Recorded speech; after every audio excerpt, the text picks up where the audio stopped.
Crown of the Witch is Book 8 in the Daughters of the Warlock series, written by Maggie Shaw. Published by Google Play. AI narrated by Melissa. Copyright owned by Harley Romance Publishing, 2022. Chapter 1. Courtney.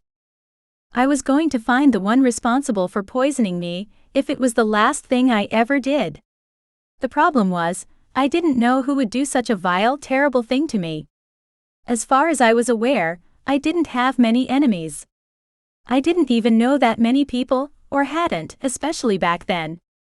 My family, however, they had enemies. Not just my sister, Ava, who'd pushed the Warlock Council to defy tradition and recognize her as our father's heir. Or my middle sister, Bella, who'd literally fought a battle with shifters over inalienable rights, including the ability to marry outside of our species. My father had also defied tradition by secretly being with my mother despite an arranged marriage, and fathered the three of us. And me. Well, I didn't think I had done anything that would warrant a poisoning, but I also knew the bad guys didn't need a reason to do something bad to me. A warlock had tried to kill me in the library one night too, but our father got him first. Thank goodness. I chewed my bottom lip. I should speak to my family about my need for vengeance. I had to find out who had poisoned me. But I also didn't want to worry them. They all had their own issues. Ava had a new baby and Bella, a fledgling marriage. Just because I was the youngest, didn't mean I had to constantly ask for help all the time. I should be able to figure this out myself, the way both Ava and Bella had.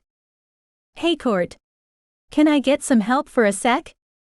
I set down the book Bella had given me to read, on the small table beside me. Coming. I called as I jumped up from the barrel chair, and left the new library Bella had built as part of the extension to their tiny cottage. It was strange, but I found myself visiting here more and more often. I hadn't been much of a reader before Mother passed away. There had always been something else to do, and I'd never been able to sit still. But now I found I enjoyed the solitude. When I walked back into the living room, I found Bella trying to hold Ava's son, 2 books and a basket of eggs. She looked like she would drop all of them any second. How she constantly found herself juggling multiple things at once, I had no idea, but it amused me nonetheless. Can you take him? Bella asked, starting to topple to the side. I raced forward and scooped up the next high warlock of all the realms into my arms with as much ease as I could. I still wasn't terribly familiar with babies, but that didn't make my nephew any less cute. Of course. Come here, beautiful boy. Ava and Tavlor had named their son Matlock after our father, though everyone affectionately called the baby Matty, which seemed to fit him more. He was 3/4 warlock, 1/4 fae, and 100% the most loved baby in the whole world, in my unbiased opinion. A single egg slipped from Bella's basket and cracked on the wooden floor, yellow yolk running between the broken shell. Damn it, Bella muttered under her breath, flicking her hand at the mess and cleaning it up with a single spell. I've got to get a trolley or something. I'm tired of wasting good food. I laughed as I juggled my 6-month-old nephew from hip to hip. He's getting heavy. Aren't you gorgeous? I cooed, eyeing him with affection. My nephew's chubby face split into a huge grin as he grabbed a handful of my red curly hair and yanked hard. Ow! I gasped, surprised at how much it hurt. He chuckled away as though it was the funniest thing he'd ever done. I managed to untangle his chubby little fingers just before Bella came along, scooped him out of my arms, and plonked him in a high chair she'd magicked up for him. Her movements were fluid, natural, and I couldn't help but watch her interact with him. Bella was more maternal than I could ever be, and I couldn't help but wonder if this was a symptom of getting married. She slid him into the high chair, then sat down in front of him with a bowl of some sort of goop. I wrinkled my nose, not envying his meal whatsoever.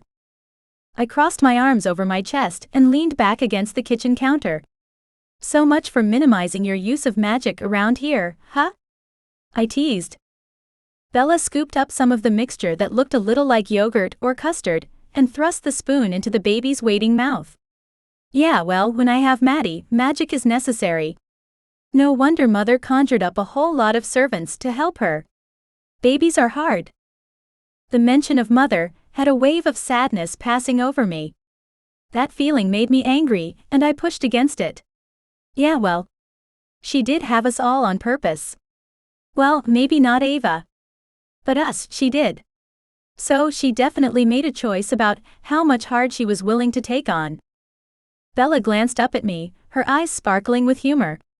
Yeah, Ava was the accident. Not us. I think we should remind her of that on occasion. Bella agreeing with me didn't help extinguish the pain in my chest.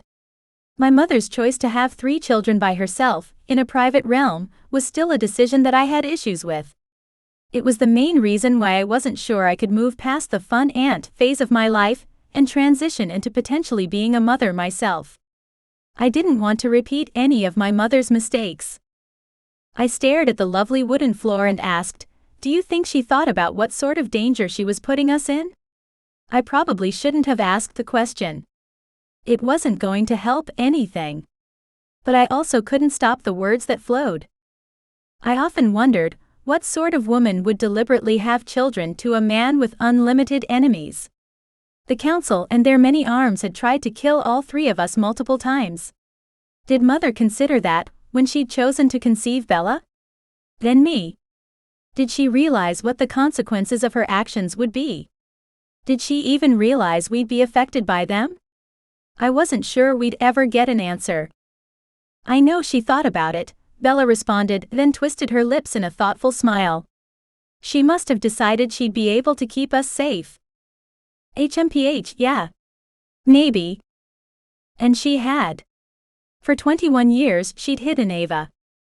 Speaking of family things, sort of, Bella began, Dad was talking about possibly throwing us a joint birthday party since you're turning 21 in a couple of weeks. I wandered over to the small dining table and sat down on one of the wooden seats. Ah yeah. I suppose so. I haven't really thought about it. I'd been thinking about my birthday, of course. 21 was a big deal, especially in a world where that meant I was officially an adult, and the council would want me to join them. Something I'd avoided so far, partly thanks to our cousin Clarissa vouching for my lack of health, and partly because of my age. But in a few weeks I'd turn 21, Bella would turn 22, and Ava would be 23. If only Mother could be here to see us.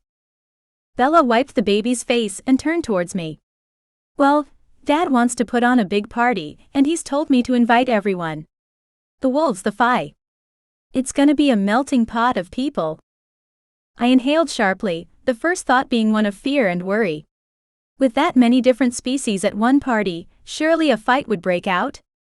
What about the council? Will they be there? The council was made up of only witches and warlocks, all members who thought they were better than everyone else. Each council member was part of one of the old families that had been in power for too long, for too many generations. And they needed to be taken down. Bella shrugged and waved her hand over the table to conjure up a hot pot of tea. Maybe. Though celebrating our existence isn't exactly on the top of their priority list. I nodded, agreeing with her but not wanting to express my thoughts aloud. The council were more likely to put explosives in our birthday cake, rather than actively celebrate Ava, Bella and I. I put a hand to the side of Skull. My head was beginning to ache. Is Ava coming to grab the baby soon? Bella poured me a cup of tea, her eyebrows flickering with interest. Why?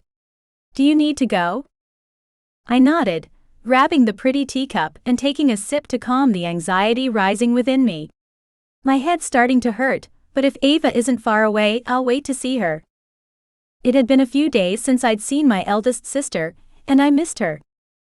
Bella opened a tin of cookies covered with icing sugar and pushed them towards me. You're still feeling unwell? I nodded and chomped on a cookie, my usual coping mechanism for the pain. Clarissa's medicines help, but... I shrugged. I didn't want to talk about how shitty I felt all the time. The fatigue and headaches were just another reminder of the fact that the council hated us, and how much they wanted us all dead. I shook myself. Focus. So Ava, Won't be back for a few hours. Bella finished for me. She even pumped some breast milk so I could feed Maddie and put him down for a nap. A wave of nausea passed over me and I gulped at the tea, forcing the feeling down. I might get going then. You can lie down here, Bella said, jumping to her feet as I staggered to the door. I shook my head. No. I need quiet, and I love our nephew, but he's not quiet, Bella agreed, scooping up the gurgling baby and holding him on her hip.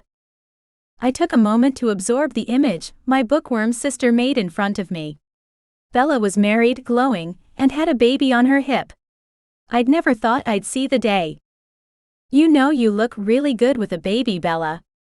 She chuckled and shook her head. Thanks, but I'm nowhere near ready for my own. Though I love being an auntie. I took a step towards them and kissed Maddie on the top of his soft curls and bid my sister goodbye. I managed to get back through the portal and into the magical realm before I lost the will to go any further. From there, I took a cheat way that my father had given me to get back to our home. According to the laws by the council, I was supposed to hop through half a dozen checkpoints and portals to return to the place I slept, my father's office, which he had converted into an apartment. I didn't have the energy to go through the protocol today. I reached for the necklace beneath my t-shirt, cast my spell, and within a moment I was standing in my father's office. A groan rose into my throat just before I collapsed onto the couch, finally able to let go of my facade of control. Fuck. I feel like shit. And I really did. My eyesight had reduced into tunnel vision, and my head throbbed with the pounding of a hammer against an anvil. I had to lie down. But not out here. I managed to stagger over to my bedroom, focusing on putting one foot in front of the other. The door opened under my frantic pushing, and after a few more painful steps, I fell face first onto the bed with a sigh. Gah. I crawled up my super comfy huge mattress and put my head on the pillow. I closed my eyes and relaxed into the softness, the pain immediately going dull now that I was safely back. I had to admit I loved our home. My father's office had been built in a private, secure realm to keep him safe while he worked. When his arranged marriage had fallen apart, he built a bedroom and a bathroom onto the office so that he could sleep there. When Ava had found him and had needed somewhere safe to sleep, he'd extended the office and created her a bedroom as well. After she'd married Tavlor and moved away, Bella had come to the magic realm and moved in, and she'd slept in Ava's room too. Dad had built me my own bedroom. It was huge, twice as big as Ava's, with a luxurious bathroom and every sort of fancy thing I wanted. It had made me feel special and spoiled after the attack on my life. That attack, where a hot guy at the local bar had poisoned me, still had me reeling. Case in point. I rolled onto my side, tucked my hand under my head and tried to sleep. Clarissa, our cousin who'd been helping me since I'd first been poisoned, told me sleep was key in my recovery. I'd spent days, weeks, months resting in bed, but I wasn't getting any better. Even so, I had nothing else to do. The council hadn't appointed me a job, and my sisters didn't need me. I may as well sleep. Pathetic, really. I'd grown up being the fiery one. The flame-haired hellion that my mother always said would become the most powerful of the three of us. But she'd been wrong. I wasn't strong. I was the useless sister. Now and forever. I woke up to the sounds of bumping and movement in the living room. Dad. Is that you? It had to be. Who else would come here? When Dad didn't answer or come to see me, I pushed myself to sit up and stretched my arms above my head. Another strange bump sounded, and this one made me hop to my feet and walk to the door. That wasn't my father. I wasn't sure how I knew, but I could tell. The noises were wrong. I drew what little magic I had nowadays into my body and got ready to defend our home as it was. I still had my belly tattoo, the one Bella had branded with me years ago. It would protect me from a single death shot, and that in itself made me feel stronger. But it didn't stop my heart from thumping in my chest and making adrenaline zing around my veins. I reached for the doorknob, grabbed the chrome handle and threw the door open. The woman I saw on the other side froze in shock, and she was the last person I wanted to see. Chapter 2. What are you doing here? I demanded of the High Witch, or whatever the hell they called my father's wife. I would have preferred to call her High Bitch. But since I wasn't prone to starting shit, only finishing it, I knew I needed to hold back or else I would be blamed for whatever happened between us. Stepmother dearest. I sneered at her, not bothering to hide the true nature of my feelings towards her. I knew her original position had granted her certain levels of respect, but since she'd been sent to a prison for trying to kill Ava, I thought she was locked up. Chastity or Charity or whatever her name was, stood sleekly from her crouched position on the floor. She'd obviously been looking for something, the area around her littered with books and furniture she'd moved in her search. There was no other reason she'd be on the floor on purpose. Hell, she probably paid someone to do her floor searches for her, though where that person currently was, I had no idea. My eyes flickered up and down her person, narrowing slightly at the heels and jewelry. She was still a good-looking woman, with high cheekbones, big eyes and stunningly expensive clothes. So much for prison, huh? But the aura around her resembled a black cloud. Even as I stood there staring at her, I couldn't stop the shuddering chill that passed through me. I didn't like her. There was something inside of her that I couldn't fathom, couldn't understand. It made me shift with discomfort. She was the Ice Queen. Evil to the core. How my father could have married her. Not like he had a choice. My anger began to bubble when she didn't answer. I said, "I heard you." She snapped, her tone as sharp as a whip. She locked her eyes onto me, glaring as though our positions were reversed and I had knocked on her door before proceeding to waste her time. What a piece of work. I would have been impressed if I didn't hate her so much.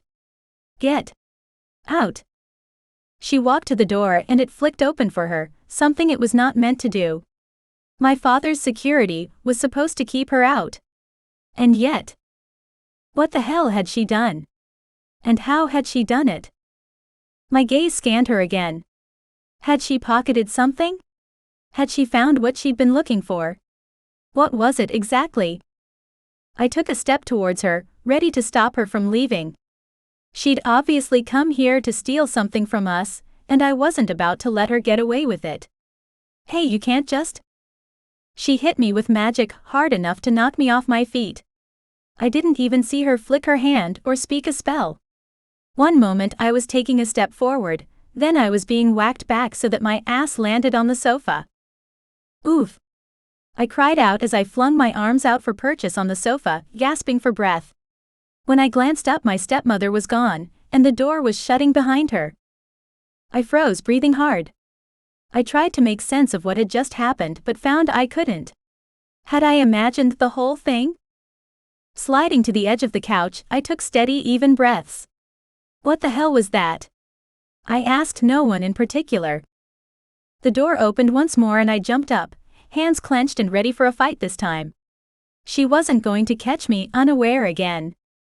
I conjured a spell, creating a fireball in my palm. I was ready.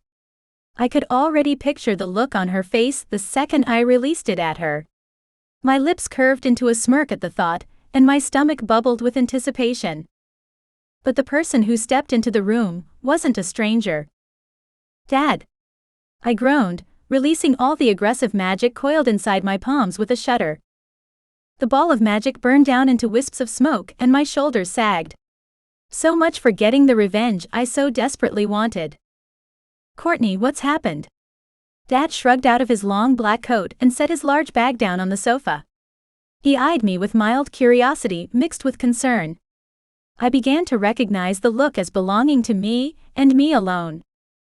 I was shaking now, still angry, but the adrenaline was quickly leaching from my system, turning me into an utter mess. I raked my fingers through my hair, trying to get a hold of my senses. I don't. Oh, sweetheart. My father conjured a fluffy purple blanket, and came over to wrap it around me. His hands lingered on my shoulders in a comforting manner, and I felt myself sag into the paternal affection he offered. Sit down and tell me what's happened. I took a few careful steps towards the couch, then with trembling hands managed to grab hold of the armrest, then collapse onto the cushions. I didn't understand why I was responding this way. Nothing terrible had actually happened. I was just taken by surprise. Your wife? That sounded so wrong. I sneered, shaking my head. She came here looking for something. My father, who was in the middle of conjuring dinner for us both, froze with his hand waving about in midair. You mean? Yeah, Charity. Chastity, whatever her name is, came in here and was looking for something. She obviously didn't know I was here. I'd gotten most of my voice back, which was good. Now I had to get control of my body once more. I pulled my knees up and rearranged the blanket to cover myself from neck to toes, forcing the cold from my blood. My father had managed to start moving again and handed me a mug of hot chocolate, white and pink marshmallows floating on the surface. Here. Thanks, I said, taking the drink from him. When I came out of my bedroom, she was kneeling down, looking under chairs and tables. My father sat on the sofa opposite me, perched on the edge, his back ramrod straight. I can't believe she managed to get past my wards. Are you sure it was her? I nodded, wrapping my hands around the warm mug. Absolutely. I thought she was in prison, or something.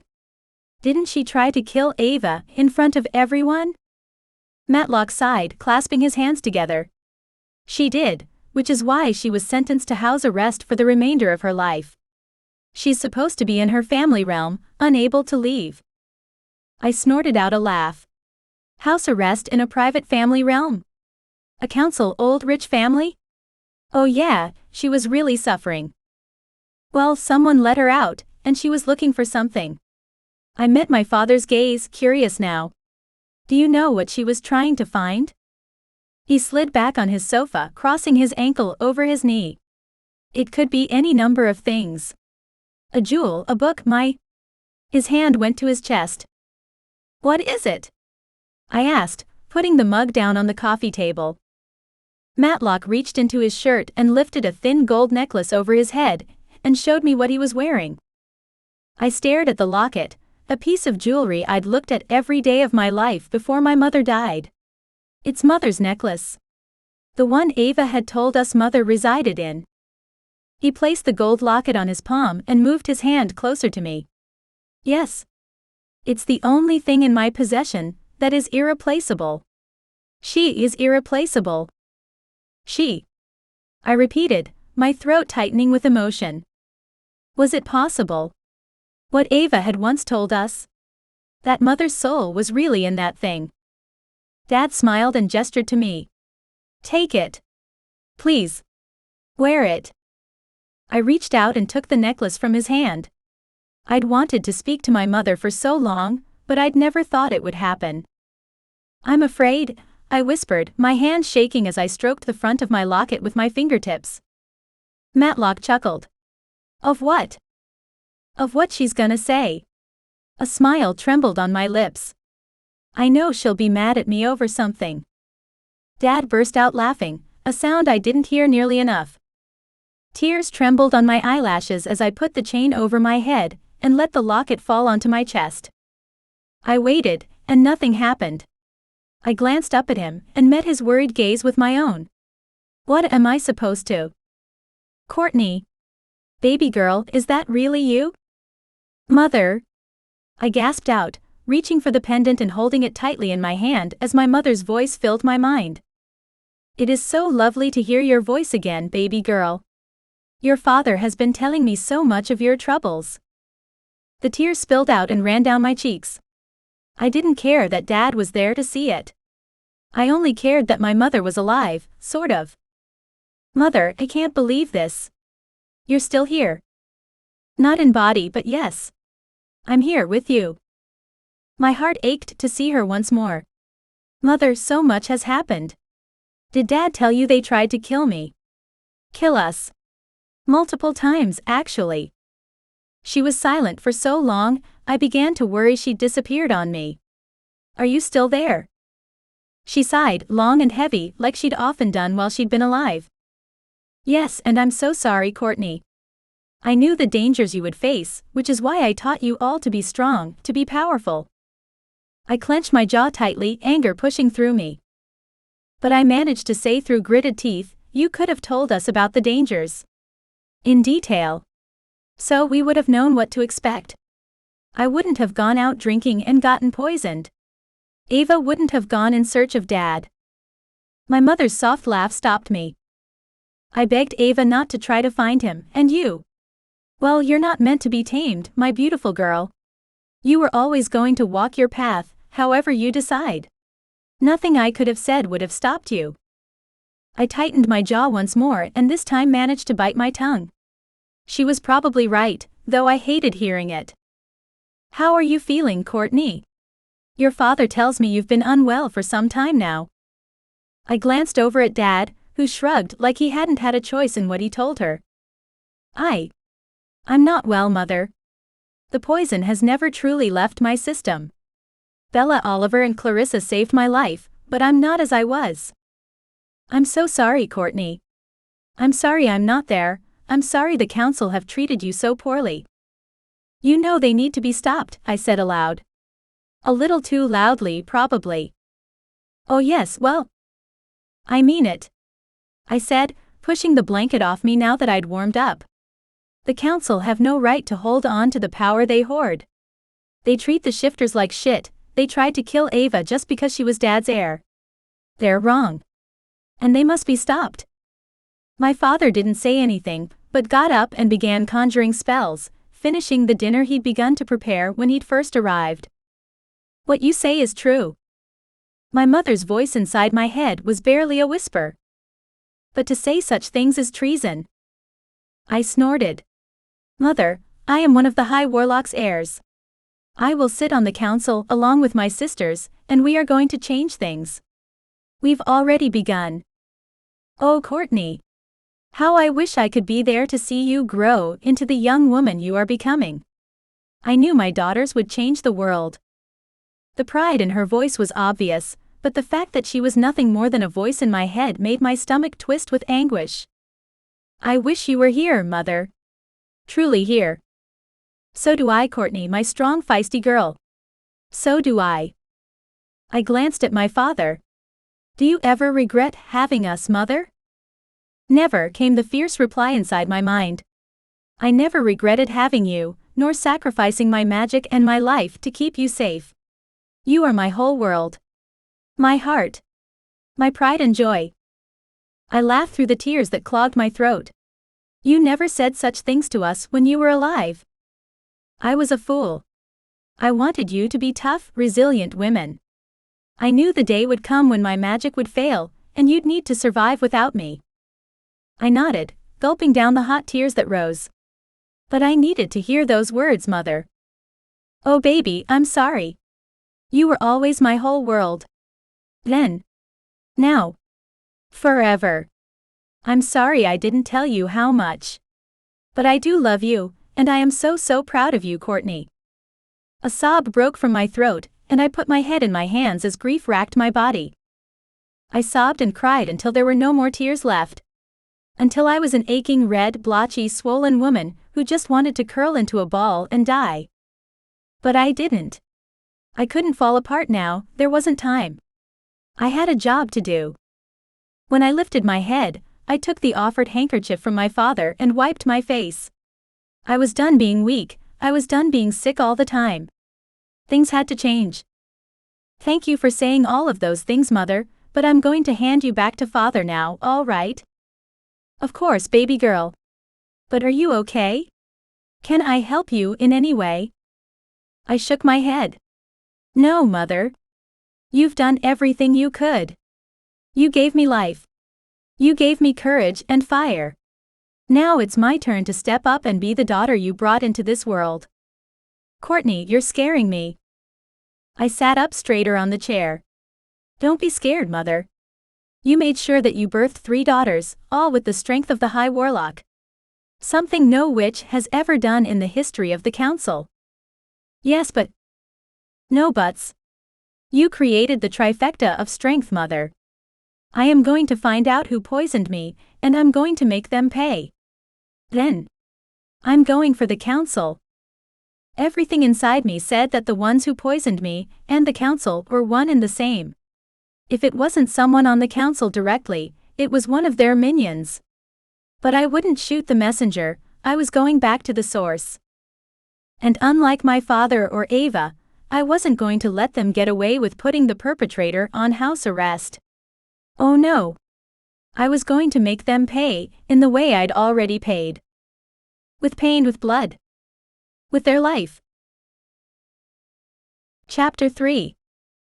After I gave my father back the locket, we had a quiet dinner, and I went to bed. My brain was spinning from everything that had happened today, and all those things that had been said. There was too much to unpack, and my head ached from trying to make sense of it all. I could feel myself changing. My body was unwell, and not keeping up with the rest of me.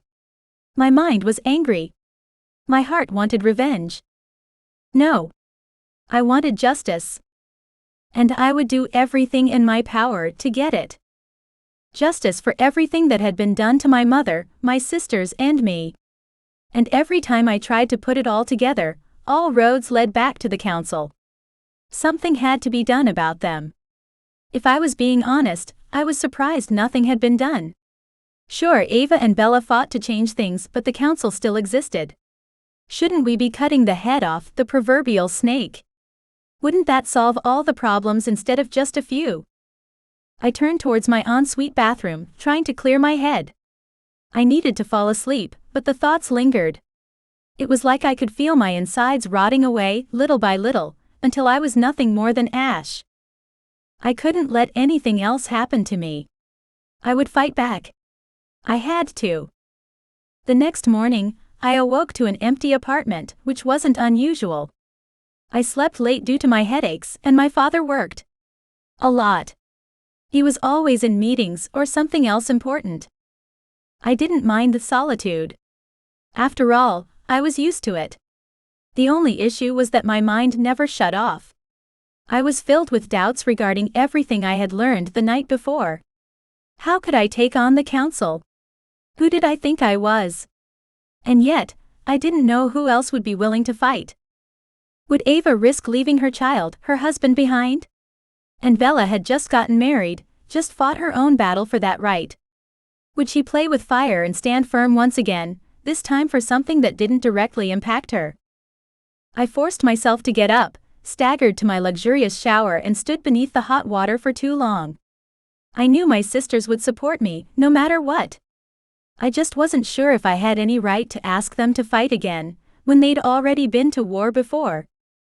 I let the water hit my skin, closing my eyes and allowing myself the grace to relax. It felt so good, and it wasn't like I needed to rush and go to work or anything. I washed my hair and thought for the 100th time about what else I could do to get better. Oliver had given up on trying to help me. I couldn't say I blamed him, but I wasn't happy about it. Was I really that hopeless? Clarissa still gave me herbs and potions, but at the very best, they kept me stable. At worst, they did nothing, and I felt everything. Every flicker of pain and discomfort the poison was wreaking on my system. Bella gave me books to read and research, and Ava was busy with her heir of the high Warlock responsibilities, which I completely understood. I couldn't expect her to prioritize me when she had her own family. If I was ever going to get better, I had to do something big. Something different. And fast. Because I was not staying like this for the rest of my life. There was no way. I'd rather quickly and peacefully slip into a coma and not come back again. The thought scared me. If I was going to die, I wanted it to be fighting for something. That, or to slip away in my sleep at the ripe old age of 111 after I'd accomplished everything I wanted, and then some, with my life. Not because someone had slipped me some poison, like a coward. But what was there to try, that I hadn't already attempted? I tapped my chin over and over, staring at the ceiling as though that would help. I wasn't sure how long I stared up at the whiteness, but when I blinked, a letter appeared. It was too much to hope that the letter was the answer to my questions, but I'd always had too much hope for my own good. The second I touched the paper envelope, I recognized Ava's magic. I turned off the shower and grabbed a white fluffy robe. I carefully set the letter down, pulled on the robe and wrapped my wet hair in a towel. Great timing, sis. I patted dry my face, my lower legs and my feet, then rushed into the bedroom and snatched up the letter once more. I unfolded it slowly, and focused my attention on my sister's overly cursive handwriting. Mine was a mess, always had been, always would be. I saw no point in changing it now, and since Mother wasn't here to nag me, there was no reason for me to. I opened the pristine white letter and read it aloud, like I was saying some kind of spell. I sounded a bit dumb, but I wanted to fill the silence with something other than the questions my mind continued to pound in my head, over and over again, like the beat of a drum. Courtney, my dearest sister. I may have found someone who can help us. But he is reticent to meet in the magical realm. Will you come to the Fae? You know the place we married in the woods? Meet us there at noon. I've sent a pendant to assist your travels. I frowned. A pendant? What pendant? But just as I thought the question, a pendant dropped into my lap. It was purple and smooth, warm to the touch. It would be a key to the realm or to a door, just like the necklace my father had given me for our apartment. I didn't think twice about whether I would meet Ava or not. Of course, I was going. I glanced down at my casual jeans and t-shirt combo. I'd be traveling, so no need to dress up, though the Fae realm could be cold. I grabbed my leather jacket from my closet and swept my long, still wet hair up into a messy bun. I was ready to go. I penned a quick message to my father, left it on the dining table, then stepped up to the door that led out to the world. Fear descended. I didn't like venturing too far from my home, nor from Clarissa in case I needed her.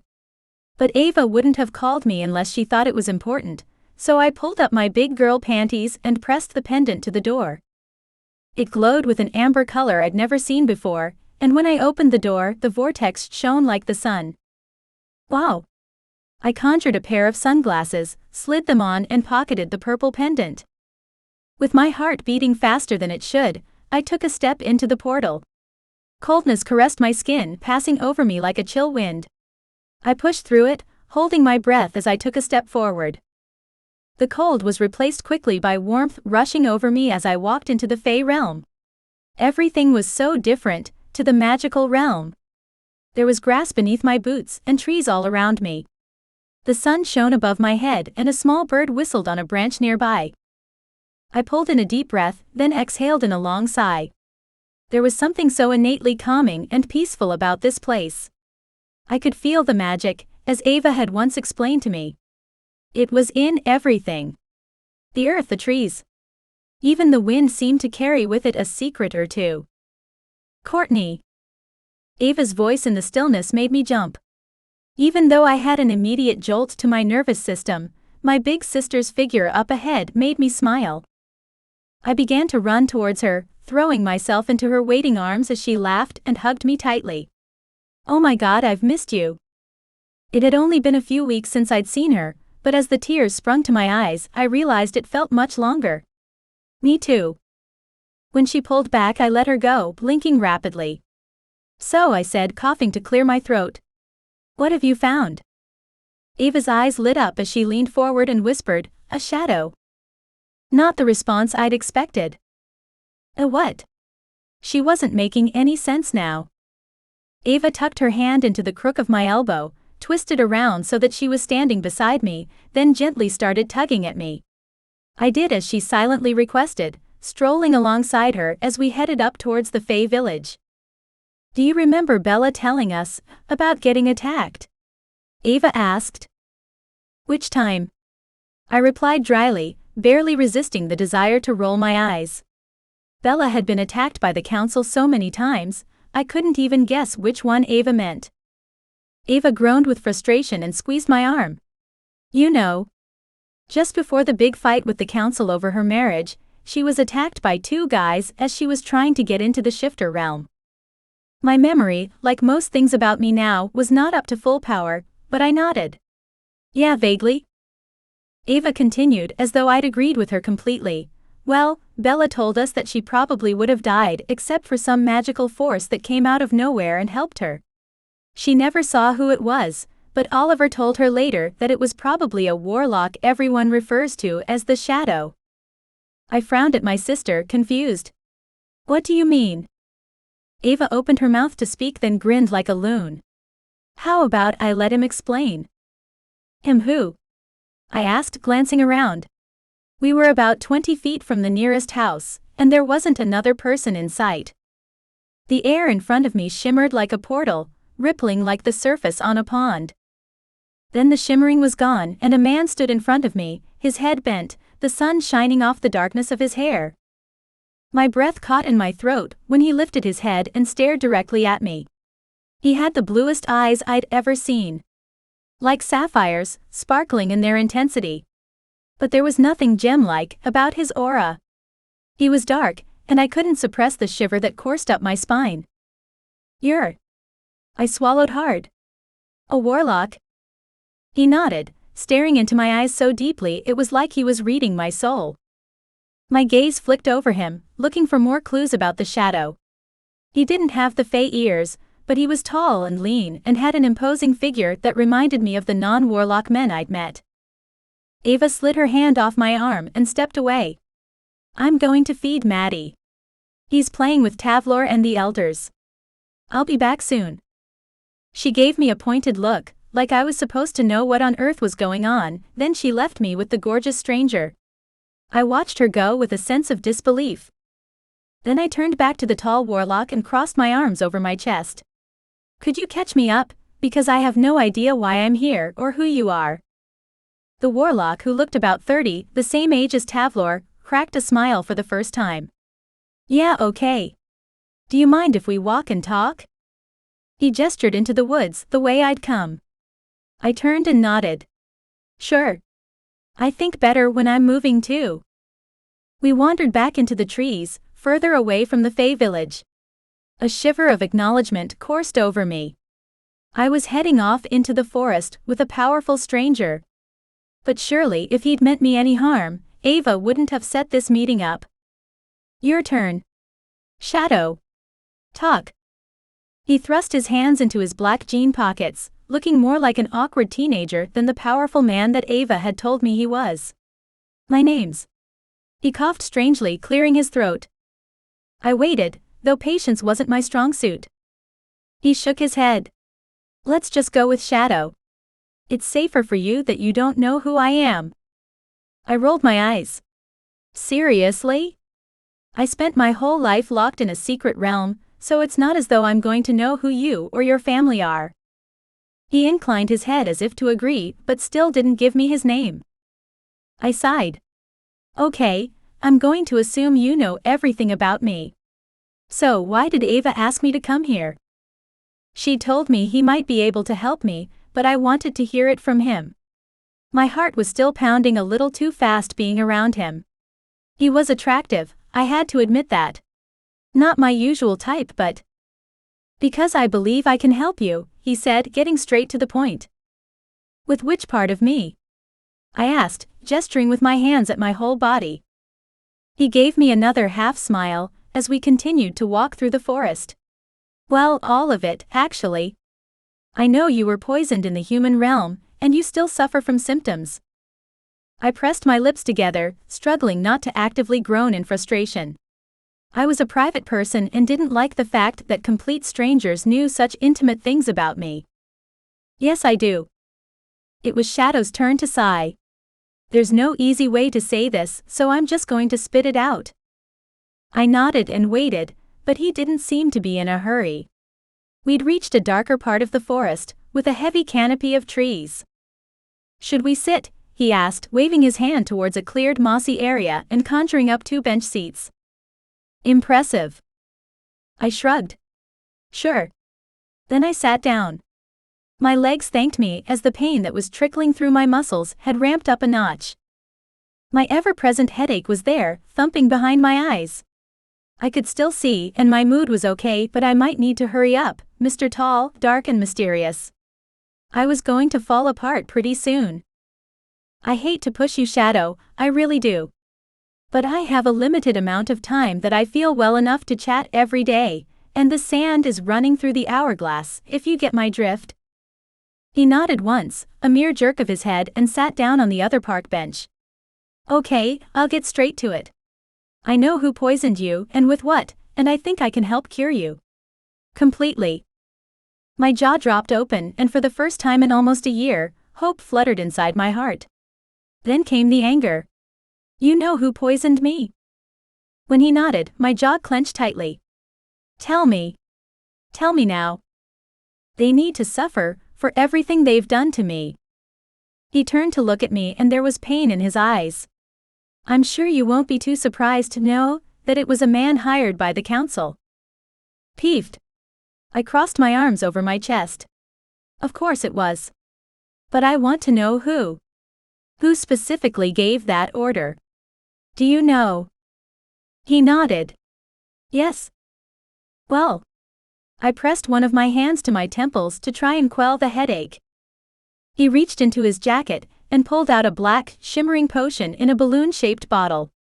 Just for curiosity's sake, what's more important to you? The cure, or knowing who created the problem in the first place? I stared at the bottle, hope spiraling up into a twister of happiness. Then my gaze snapped back to him. Both. I need a cure, but I also need to make the person responsible pay. I'm not sure I could choose. He smiled properly this time. Here, take it. I've been working on this cure for over 6 months, and it's finally done. He held out the bottle, and I moved to the edge of my park bench to reach for it. As my fingers curled around the bottle, I gulped. Terrified in equal parts to my hope. How do I know this isn't going to kill me? H shrugged. You don't. I pulled the stopper out of the neck of the bottle, put the potion to my lips, and drank. Chapter 4. The potion tasted like muddy chocolate with a hint of grass. It was incredibly unpleasant, even with the familiar dessert flavor. It took everything in me not to gag on it. My shoulders heaved, but I didn't stop drinking. I couldn't. I knew what it would mean if I did. I'd stay this way forever, and that wasn't an option. I tipped the bottle up and finished the whole thing. Why did I trust this man who was a complete stranger? I didn't and shouldn't. But I trusted my sister with my life, and Ava had asked me to come here under the guise that this Warlock could help me. If she believed he could, I believed he could. It was as simple as that. I had to admit that a part of me was also inherently foolhardy. He'd been daring me to drink it, and the stupid part of me rose to the challenge. I shouldn't take bait someone dangled so easily. I should know better than that. I was a fool certainly, but a well-meaning one. I would have to be more careful in the future. When it was all gone, I grimaced and burped loudly. Yuck. That was disgusting. I wiped my mouth with the back of my hand. He laughed, the sound oddly rough, almost rusty. Ah yeah. I didn't try too hard on the flavor. He shrugged like he didn't particularly care how he came across. I met his gaze as I handed him back the empty potion bottle. Did you really spend half a year working on a cure? It was tempting to goad him, but if this thing really worked, I might be able to forgive his asshole tendencies. He nodded, his eyes solemn. For me? I asked again, though I didn't understand why I cared so much about the answer. I shouldn't. He nodded again. That didn't make any sense, not with the information I currently had. I stared at him, then narrowed my eyes. There was something about him that was vaguely familiar, something that kept bothering me the more I looked at him. I couldn't explain it. You said you know who poisoned me that night. It was a guy. I was dancing with him. I waited a heartbeat of silence, then asked, do you know him? His eyes shadowed with pain, and even though the answer suddenly seemed so obvious, I couldn't believe it. My breath escaped me. It was like I'd been punched in the gut. No way. I hissed out, not wanting to believe that the man before me was the villain in my story. The man I'd thought about, obsessed over, hated with every ounce of my being, for over a year now. How? Why? There were more questions and fewer answers. None of it made any sense. I wasn't sure it was ever going to. I didn't even know if the man in front of me was going to be honest, either. But he had blonde hair, I'm sure of it. I blinked, trying to remember, trying to rack my brain for the vision of him. Ironic, I was suddenly at a loss for his image even though he'd haunted me for a year now. I didn't understand how the mind worked at all. My memories of that night were fuzzy, but it couldn't have been him. It couldn't. Ava surely wouldn't have told me to trust him, brought me here to face him if he was the bad guy. No. There was no way my sister would do that to me. Shadow moved his hand slowly up, over his face and through his hair. There, right in front of me, he transformed into the man I'd met that night. I tried to suck in a breath, but my body rejected it. I was paralyzed, immobile. I wanted to run from him. I wanted to attack. I wasn't sure what I wanted to do more, but I couldn't stand around waiting. I had to do something. I got up, hands clenched into fists. He couldn't have shocked me more if he'd slapped me in the face. This man had tried to end my life, and now I'd just drunk another potion from him. What would this one do to me? How could I have been this stupid? I trusted you. How could Ava? Unless he'd done something to her. I didn't want to think about it, but I knew with every fiber of my being, Ava would never have intentionally hurt me. And she would never allow someone who poisoned me permission to give me another potion under the excuse of curing me unless she was under some spell, or she didn't know who he was in the first place. My magic pulsed inside of me, and I considered unleashing it on him and being done with this. Bastard. Stop screwing with my life. He sat up straighter on the bench seat first, then stood up to match my posture. I swung my arm, connecting with his face, not even thinking about the fact that I was punching a large man until I already had. It wasn't with my magic by any means, but at least I did something to show how furious I was, whether it was directed at him, or myself for blindly accepting help from a stranger when I knew better. Or even with Ava, I didn't know. But it felt good anyway. Pain exploded through my wrist as the cracking sound of flesh meeting flesh echoed in the forest.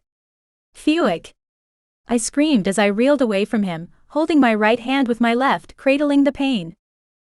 Maybe that hadn't been the best choice, because after the brief moment of satisfaction of actually hitting him, all happiness had been swallowed by the pain of physical contact. My anger didn't disappear though. Instead, I was left screaming and yelling at a big stupid warlock, whose cheek was quickly swelling. At least there was that. He hadn't come away completely unscathed. How could you? I yelled at him. You fucking asshole, you almost killed me. And I liked you. I liked you. We danced and we kissed and we... I let my voice trail off, catching myself before I could reveal too much. I hadn't told anyone about that detail before, not even Bella. But now it was the only thing I could think of. I'd let him touch me, and he'd betrayed me on the most basic level. I trusted you. You. Bastard. Shadow's eye was reddening and there was blood dripping from his nose, and yet he stood there stoic as a statue. I wanted to push him or hit him again, but my hand wasn't going to let me do that.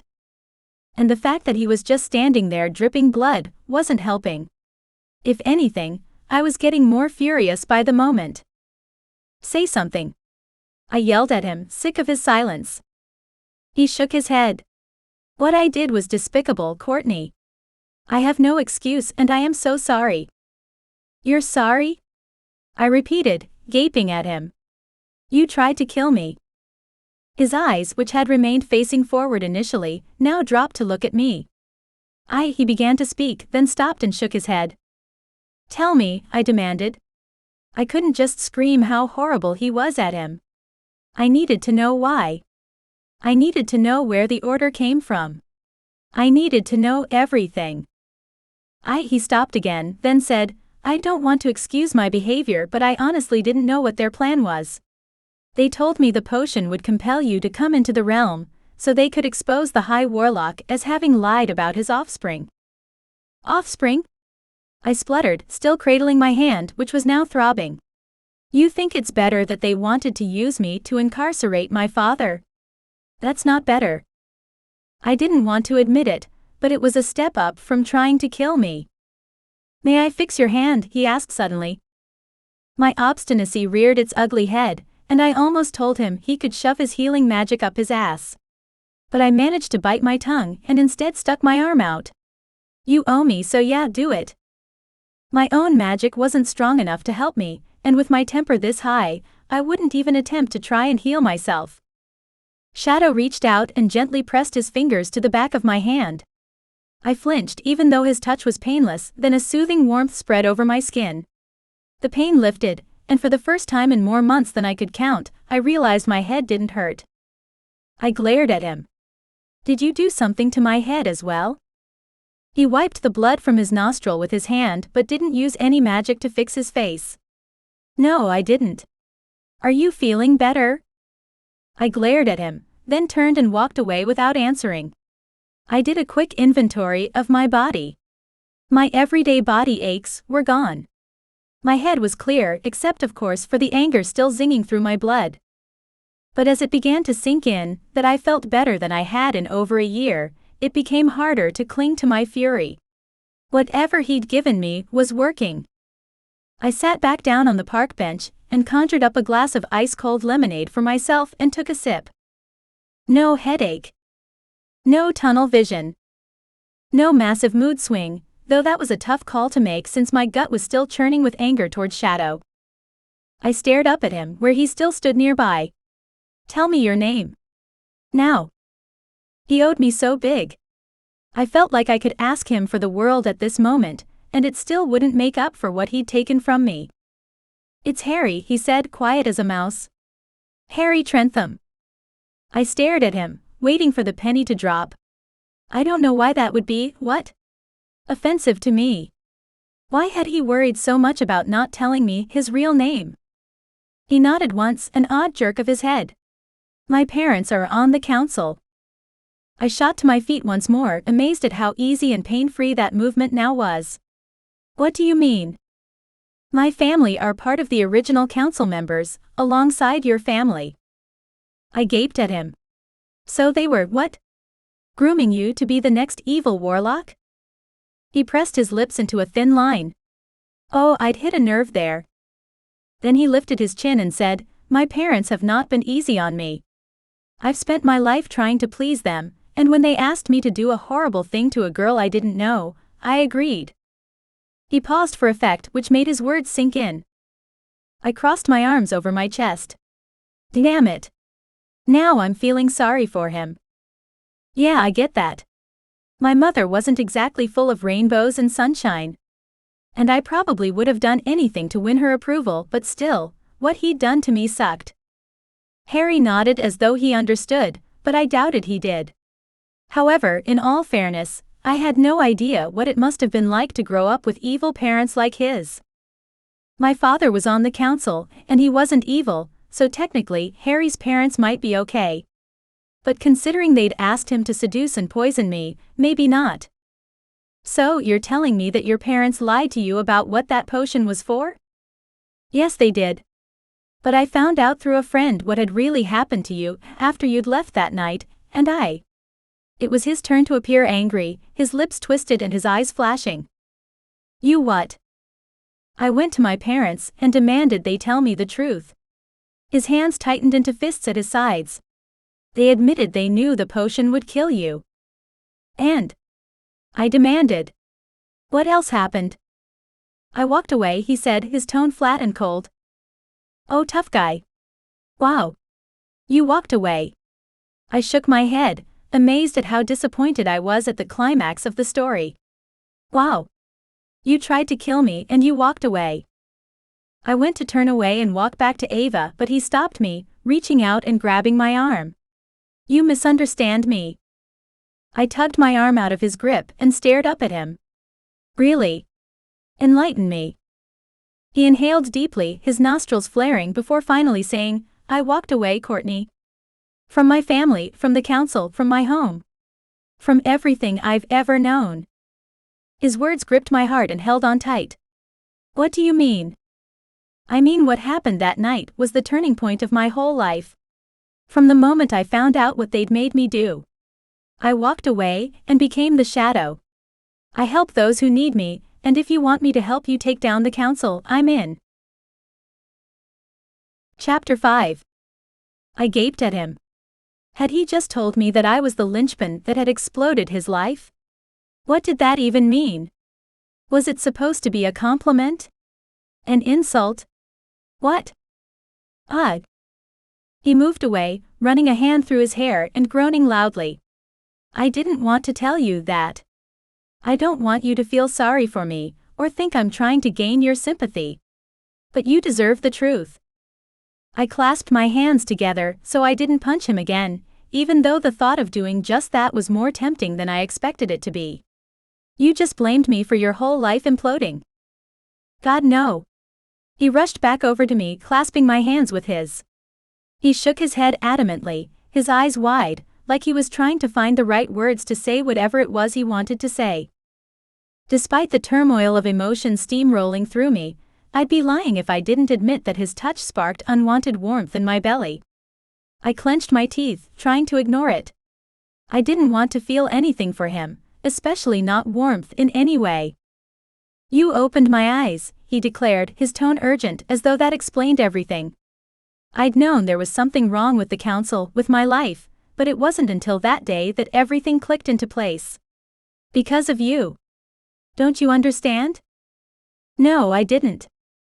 But you left your home, everything you've ever known, I reminded him.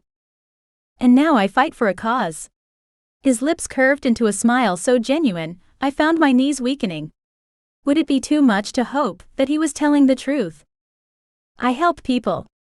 I finally have purpose, Courtney. Even if I don't have the family I was born to, I know I'm doing what I should be doing. I know what I'm doing is right. I gently tugged my hands out of his and took a step back. I needed space. I needed to wrap my head around what he was saying, and his touch was too distracting. You're fighting in the shadows, I pointed out. He nodded. Yes. Why? That was what didn't make sense to me. That was what I needed more of an explanation about. He tilted his head to the side. What do you mean? It seemed he didn't comprehend why I didn't understand. I mean, you're fighting in the shadows. You helped my sister, saved her life actually, but didn't wait for recognition or thanks. I cocked my head to the side, crossing my arms over my chest and pursing my lips together. What was his game exactly? Everyone wanted credit for things, especially good deeds. So why didn't he? I wasn't sure if it was noble or cowardly. Was he protecting his parents? Was that the reason he didn't want anyone to know who he was? Would there be repercussions for his parents when the council found out that their lost boy was the shadow? Thoughts swam into my mind and out, each possibility something that made sense but didn't exactly feel right. I wished he would spell it out for me, so I didn't have to guess. He lifted his chin, and I saw the proud Warlock in that move. I don't need thanks, he said firmly, as though even suggesting he did was an affront to who he was as a person. I need to be useful. I need to. He stopped, and it was like someone whispered the next words into my ear. I need to make up for what I did to you. I uncrossed my fingers and slammed my hands down onto my hips, my temper flaring high. He thought he could make that up. Like it would be that easy. Had he even considered what I went through that day, what I continued to go through every damn night? I will never forgive you for what you did to me, Harry, I told him. I could hear the vitriol in my tone, could feel my cheeks pinch with my anger. If I wasn't careful, I would combust. Never. If it wasn't for my sister, who is too brilliant for words, I'd be dead. That potion was fucking toxic as hell. I don't think you've considered what it did to me. What it would still be doing to me, if it wasn't for my sister. He paled. I know, he admitted, his eyes on the floor. Strange. I expected more of a fight for him, instead of quick compliance. But I'm still going to try. Great. So I had a slave who owed me. Someone who wanted to help, out of a sense of obligation. Why wasn't that as appealing as it sounded? I sneered with disgust, shaking my head again before I dropped my arms back to my sides. Okay, fine. There was nothing more to say. I couldn't stand here and listen to his nonsense any longer. I didn't want to have a conversation with him at all. Let's get back to my sister. I want to see my nephew. I stomped off from him, back towards town without waiting for him to respond in any way. Harry followed silently behind me. I rolled my eyes and bit down on my bottom lip to keep from saying anything, though I wanted to tell him to go away. I wasn't in the mood to deal with his presence. I just wanted to be alone. When we reached the Phi town, people were working and talking as they always did. The Phi were a gentle yet fierce race of people who took pride in who they were. I marched towards one of the small houses, the one where Ava usually stayed when she visited. Walking briskly helped with the adrenaline still coursing through my body. It didn't get rid of it completely, but that might be because Harry was still following me. The door opened and my sister strode out, baby propped on her hip. Courtney. Wow. Ava stopped and stared at me. I got within a few feet of her and stopped. What do you mean, wow? What's wrong? Nothing's wrong. Ava declared. Something's very right. You look amazing. I glanced down at the ground, a heated blush flooding my face. Yeah, well, he gave me a potion that I think might have cured me. Ava's squeal of delight had me looking up again. That's fantastic. Oh my God. She rushed me, hugging me tightly with one arm while she held the baby with the other. Courtney, I'm so happy. I can't believe it. I hugged her back, but when she pulled away, she had a concerned frown on her face. Why aren't you jumping for joy? I thought this was what you wanted. To go a whole day without a headache, a mood swing, or me fainting. Hell yes, this is what I wanted. Getting better had been my focus for so long, it was still surreal to think it had actually happened. But he told me a lot of other things that have me feeling less than grateful for his help. I glanced towards Harry, the shadow, conscious of not using his name, then gave Ava a quick rundown on what he'd told me. At the end of my story, Ava's blue eyes were on angry fire. She turned towards Harry. You were the one who poisoned her. He nodded. Yes. It was me. Ava didn't attack him like I expected, but she lifted her chin and asked a pointed question, who gave you the order? Tavlor walked out of the cabin, going straight for Ava and taking Maddie in his arms. Everything okay here? Ava crossed her arms over her chest and flicked her long blonde hair over her shoulder. No, not really. But we'll get there. She continued to stare at Harry. Answer the question. My parents asked me to give Courtney the potion.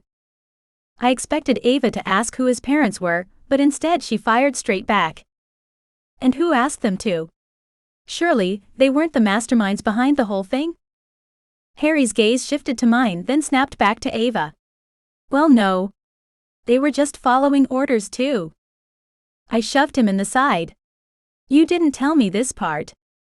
I was going to, he replied. But we got waylaid by other conversation. Then answer the question, Ava repeated, her tone bossy now. Who was the one who wanted my sister dead? Who had the power and the knowledge to find her, and send you to poison her? Harry looked from Ava to me, then back again. I could tell he wanted to tell us, and when he finally did, another piece of the puzzle fell into place. It was Charity, the High Warlock's wife. She was the one who had hunters out looking for Bella and Courtney, and it was she who gave the order. Chapter 6. Fury poured through me like smoldering hot lava. The fact that smoke wasn't currently shooting out of my ears was nothing short of a miracle. Of all the people in the universe, the person who'd signed my death warrant had to be her. There was only one villain in our story, and it had always been the same woman. Why hadn't I seen this sooner? Why hadn't I put it together before now? It should have been so obvious. My gaze shot toward Ava, and saw the same feelings mirrored back at me in her violet blue eyes. Her teeth were clenched together so tightly, her jaw popped. brows furrowed heavily over those steely eyes. "Can you fucking believe it?" Ava said, throwing her hands up in the air. I laughed at her theatrics because what other response was there? It was as ridiculous as it was infuriating. There was no other way to describe it, no other way for me to respond. "Of course I can believe it," I said. "She tried to kill you multiple times and failed. It makes sense that she tried to kill me too." Did that mean she was behind the failed assassination attempt at the library as well? Wouldn't surprise me if she was. The Warlock who'd attacked us had been hired by the council, but back then I'd considered the council almost an independent body, but it wasn't. I knew better now. The council was made up of witches and warlocks who'd been born to privilege and who held outdated tradition as the modern standard in everyday life. In fact, Charity being the bad guy here made sense in lots of ways. Part of me even empathized with her and understood where she was coming from. I even felt a little sorry for her. I didn't like that I felt this way, but I couldn't help it. I wanted to understand her and found I actually could. She'd married the High Warlock and had never been able to produce a child for herself or an heir for him. I didn't even know if children were something I wanted in the first place, but I could only imagine how terrible it would have been to not be able to conceive. Having a baby was something society expected women to do, especially as it defined most women. If you couldn't have a child, then what? Granted, women were much more than just baby-making machines. They were independent, free thinkers who had agency over their choices. They were beautiful, they were messy, and they were wild. I was proud to be a woman. However, that didn't mean I couldn't empathize with someone who wanted a child of her own and couldn't have one. She must have felt like a failure on the most basic level. There had been no love between them to base their marriage on, and Charity had one job. A job she had failed. According to the reading I'd done, as the wife of the High Warlock, Charity was to produce one male child for her husband. Charity had never been able to do the one thing she was meant to. Then, after 20 years of marriage, she'd found out that her husband had created 3 daughters with a woman he'd loved as a young man. And there was nothing she could do about that, either. It wasn't as though she could divorce him. He was the High Warlock, after all. Who in their right mind would choose to walk away from him? I didn't even know if that was allowed here. Even so, the betrayal and pain finding out about Ava, then Bella and me. Despite them being in a loveless marriage, cheating was never a justifiable action, at least in my opinion. Then again, I knew my father was as trapped as Charity had been, so it was difficult to condemn either of them, in truth. Of course, I wasn't going to let her off the hook for attempting to kill me and my sisters. Just because I could understand her didn't mean I agreed with her actions. Ava began to pace, moving around as she did when she was angry.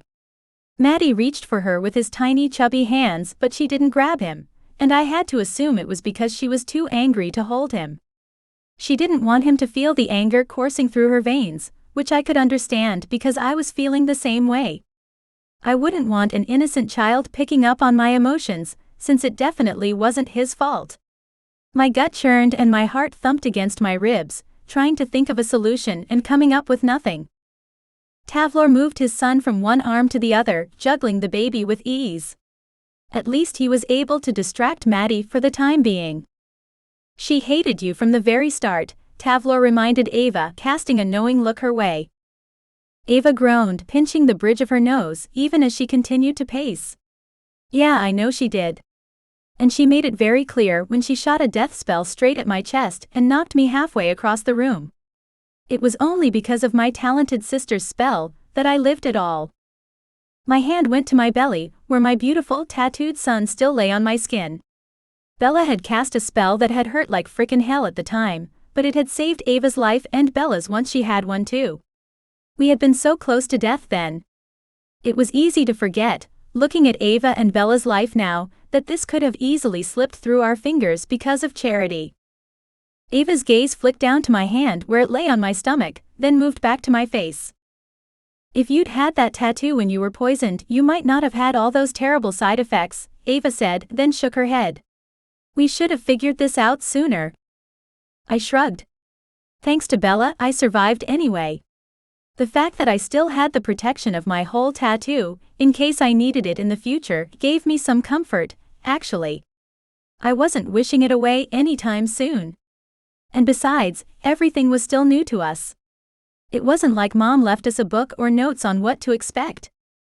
My gaze flipped back up to Harry. And thanks to Shadow here, I don't have any of those side effects anymore. I said the words, though I couldn't believe it. The fact that I might have my health back was too surreal to process properly. It was all I'd wanted for so long. And the person who gave it to me had been the person who poisoned me in the first place. The thought was wild. Ava made a grunting noise, and when I looked at her, she was glaring at me. Don't tell me you forgive him for what he did to you. My laugh was painful, both in my throat and deep in my chest. Of course I don't, I said as though it were obvious. Nothing is going to make up for the fact that he tried to kill me. I wanted Harry to be hurt by the words, and yet I couldn't bring myself to look at his face to watch the pain I assumed was spreading through his eyes.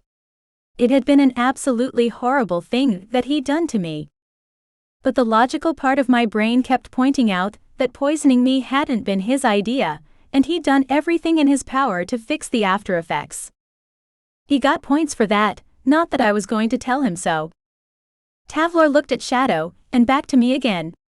Then he said the strangest thing I've heard in a long time. Do you know that you two would have probably been paired up to marry if Courtney had been born in the magical realm?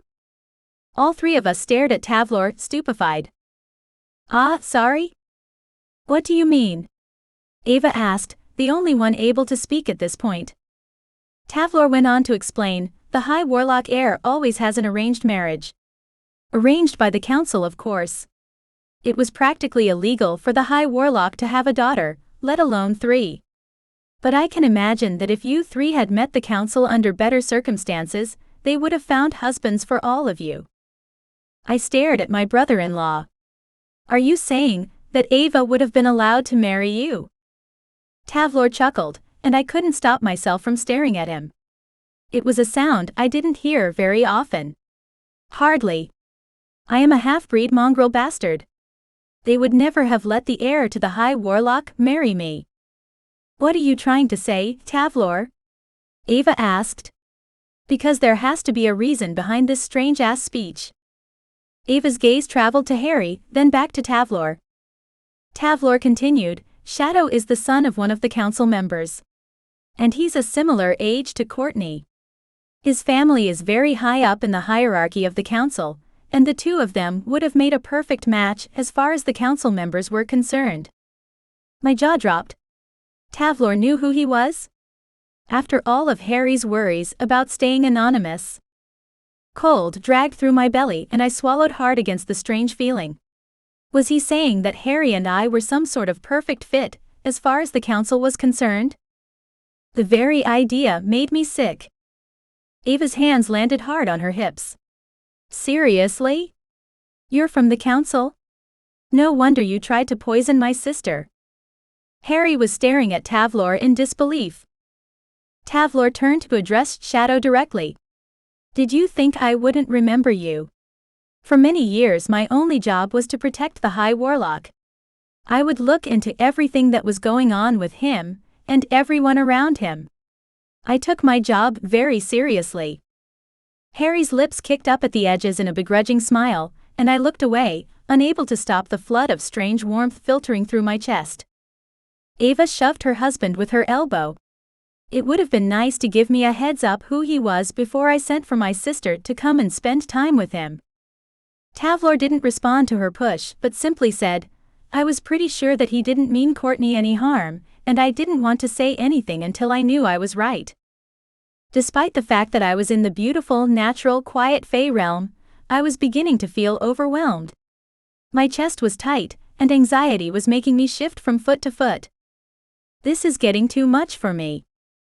And although my headache was no longer there, I still didn't feel like my old self.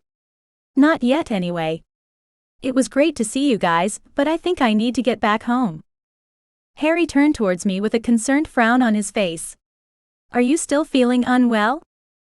I shook my head. Not exactly, but it's been a long time since I had this much excitement.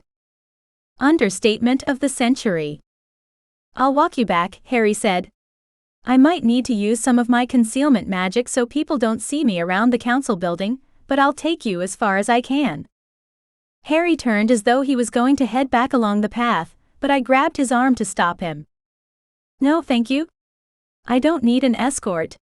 I have access to my dad's office. I can go straight from here. Tavlor stepped closer to me, his dark eyes narrowing at me as though I'd said something wrong. What do you mean? Don't you have to jump through the portals like everyone else? My stomach twisted from his tone, because he obviously didn't approve of what I was about to say to him. But it wasn't my style to lie, so despite my lethargy, I lifted my chin and gave him my honest response. I shook my head. No, I don't have to. Dad gave me access to a magical shortcut. I think it's technically against the rules, which is why he doesn't let anyone else do it, including himself. But there's been times in the past when I've been so unwell or so weak, I couldn't deal with the council goons and jumping through all the different portals. I just needed to get back to my bed as soon as possible. Ava nudged her husband, who was looking at me shocked. Then Tavlor said, no one in the universe has anything like that. If someone found whatever it is you have, Courtney, that would be very bad. To give anyone else access to the High Warlock while he slept. Tavlor trailed off and I nodded towards him. I totally understand, Tavlor. I'll protect it. Don't worry. I thought back to yesterday when I found Charity on her hands and knees, looking for something in Dad's office. Was that what she had been looking for? And how would she even know about the magical key that my father had given me? I'd have to think about it when my brain was working better. I walked toward my big sister and gave her a giant hug. Then I kissed my nephew on the forehead and quickly hugged my brother-in-law. I'll walk you to the portal, Harry said, turning and beginning to walk down the path ahead of me.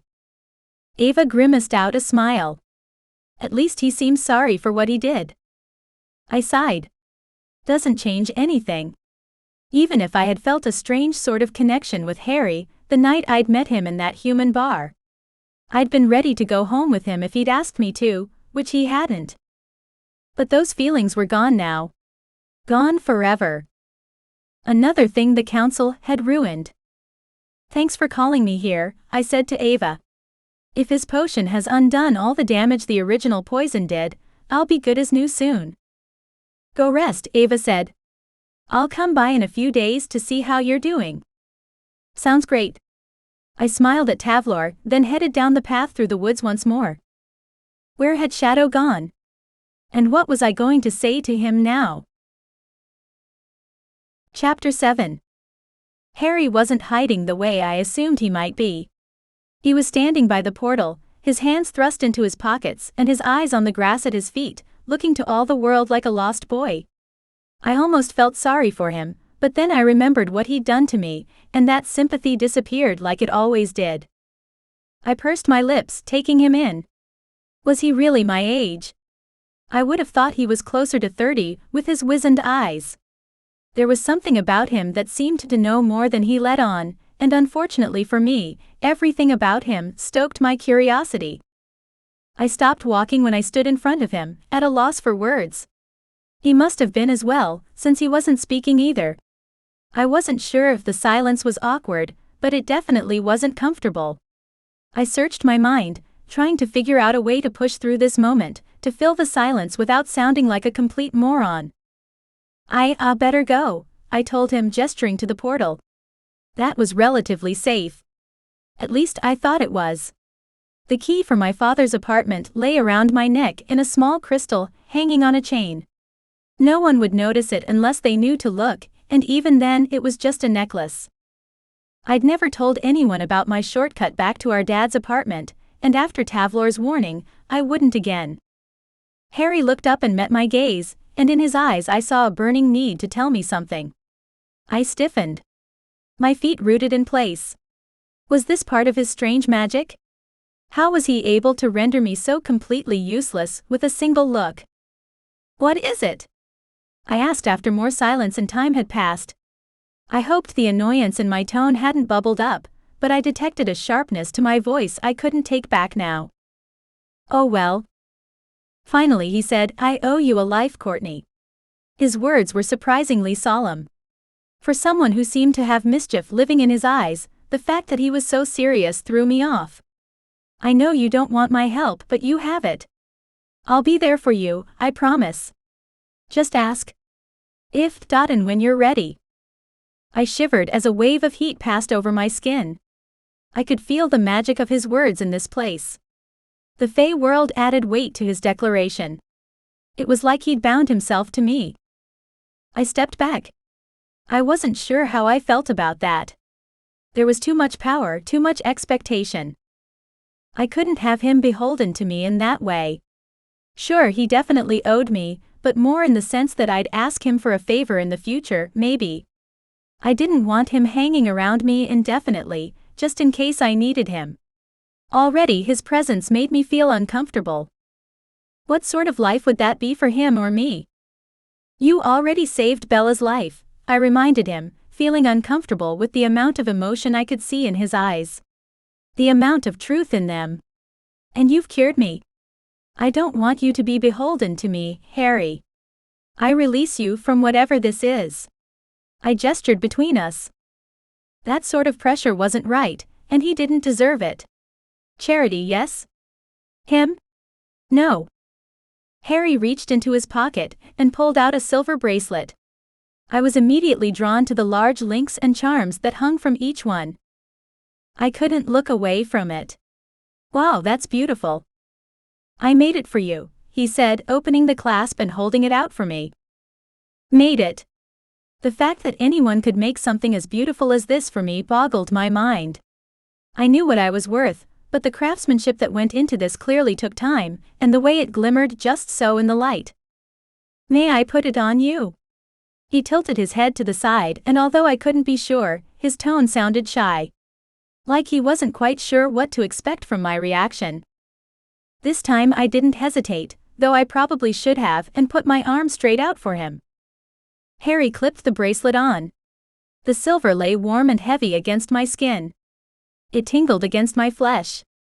I couldn't help but wonder if that was part of magic, or if that was something else entirely.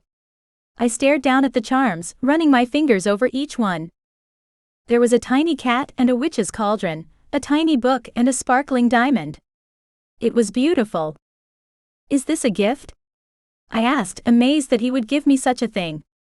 I didn't understand what prompted him to do so in the first place. Or there is another function. It's both, he said. Each of those charms will give you a wish from me. You only need to hold one and speak what you want, and I'll find a way to get it for you, no matter what it is. At that moment, the only thing that popped into my head was the fact that I wanted my mother back, but I was pretty sure that bringing people back from the dead was against the natural order of things. Not to mention out of the scope of warlocks. After all, if my father hadn't tried such a thing and he was the High Warlock, surely no one else could manage such a miracle? Even someone as talented and as determined as Harry. I inhaled sharply, suddenly overwhelmed. My gaze dropped back to the bracelet. I couldn't look at him any longer. My cheeks pinched pink, I was sure of it. What was going on with me? I wasn't the type to blush like this. I don't know what to say. He thrust his hands back into his pockets and bounced on the balls of his feet. At least I wasn't the only one squirming in some level of discomfort. If you need me anytime, touch the diamond and call my name. I'll be there as fast as I can. And I believed that. Somehow, he'd protected Bella when she needed him, though how he did that, I had no idea. Do you watch us? I asked suddenly. Had he been protecting Bella and me all this time, and we didn't even know it? Was that even possible? The idea was less creepy than it probably should be, but now that I thought about it, I couldn't help but wonder. He tilted his head, pursing his lips, trying to figure out the best way to answer that question. Not you specifically. But I'm in the magical realm a lot, invisible thanks to a spell. Watching and listening. Oliver and I have an understanding too. He doesn't tell anyone about me, and I help him protect people important to the cause. It's mutually beneficial, and we both get what we want. Understanding dropped into my lap. So that's how you knew to protect Bella that day. Now it was starting to make sense. Yeah, he told me to watch her, he agreed. I wasn't expecting the council to attack her like that, but I was glad I was there when they did. Me too, I whispered, annoying tears filling my eyes. I couldn't believe I was this affected by everything still. I shouldn't be. I should be strong, especially when it came to my sister.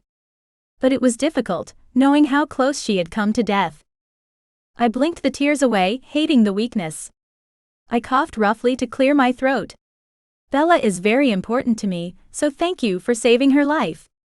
I'm not sure what I would have done if. I couldn't finish the rest of the sentence. Harry took a step back and away from me. I know you're not feeling well, so I didn't mean to stop you and hold you here any longer, but I needed to give you the bracelet. My fingers went unerringly to the diamond, and my mind filled with thoughts of the gorgeous Warlock before me. I let the jewel go, not liking the feeling. Okay. Well, thanks. I suppose I'll see you soon. The edge of his full lips tilted up. You will. My breath caught in my throat, but before I could say anything stupid, I stepped through the portal, channeling the energy from the jewel around my neck to find my way straight home. I was ready to collapse, anyway. I'd never been more relieved to open the door and stumble into my dad's office. But it wasn't physical exhaustion that had me crumpling on the couch. My head was a whirl with information and intense feelings I didn't particularly understand or want to understand, at least right now. My stomach growled and I realized I'd barely eaten all day, and Dad would be home soon. I got up and walked over to the dining table, reaching inside to feel for my magic. It had been so long since I'd felt any decent amount of power inside of me. I hadn't even been able to make dinner for my father, or create a full outfit or anything important. But today, for the first time in forever, my magic was there, humming away. Strong. Thanks to Harry. I put out my hands, and even though they shook a little, I cast a spell for a sumptuous dinner. Roasted pumpkin soup, roast lamb and baked sweet potatoes. The smell made my mouth water as the food appeared, beautifully hot and ready on huge plates. I focused on dessert, and using my magic, conjured up steaming hot apple strudel with a jug of thick cream. My stomach rumbled, just looking at everything now beautifully displayed on the table. Pride billowed in my heart that I could make food again. Then my stomach growled so loudly I laughed aloud. I was ready to devour this whole meal myself. Dad better hurry up. As though my words had conjured him, the door opened behind me. I turned to greet my father with pure joy in my heart. His jaw dropped open. Courtney. Is that really you? I laughed. Yeah, it's me. What happened? He asked, dropping his coat and bag and rushing over. I ran into his arms and he hugged me tightly. I'd always known that I lacked something growing up, and it was this. My father. You look so vibrant, he said, his voice catching with emotion. It was sad that Dad had never seen me like this. He was staring at me like he didn't know me. And yet this was how I'd looked my whole life. Before the council and Harry had tried to end me. I shook off the negative thoughts and focused on the positive. I pulled back and dragged him over to the dining table.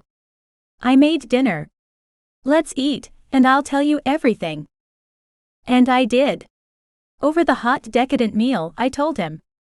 About Harry, the shadow, and his wife's treachery. His knife clattered onto the plate as he muttered, "That bitch." I laughed as I took another sip of the sweet wine Dad had conjured up. Ah, yeah. Bad. I must report her, my father said. To the council. She must be held accountable for her crimes. I burst out laughing. Oh my God, are you serious? I asked, looking at him with a raised brow. How do you not get it yet, Dad? She is the council. The council is her. This whole being responsible for her actions doesn't exist.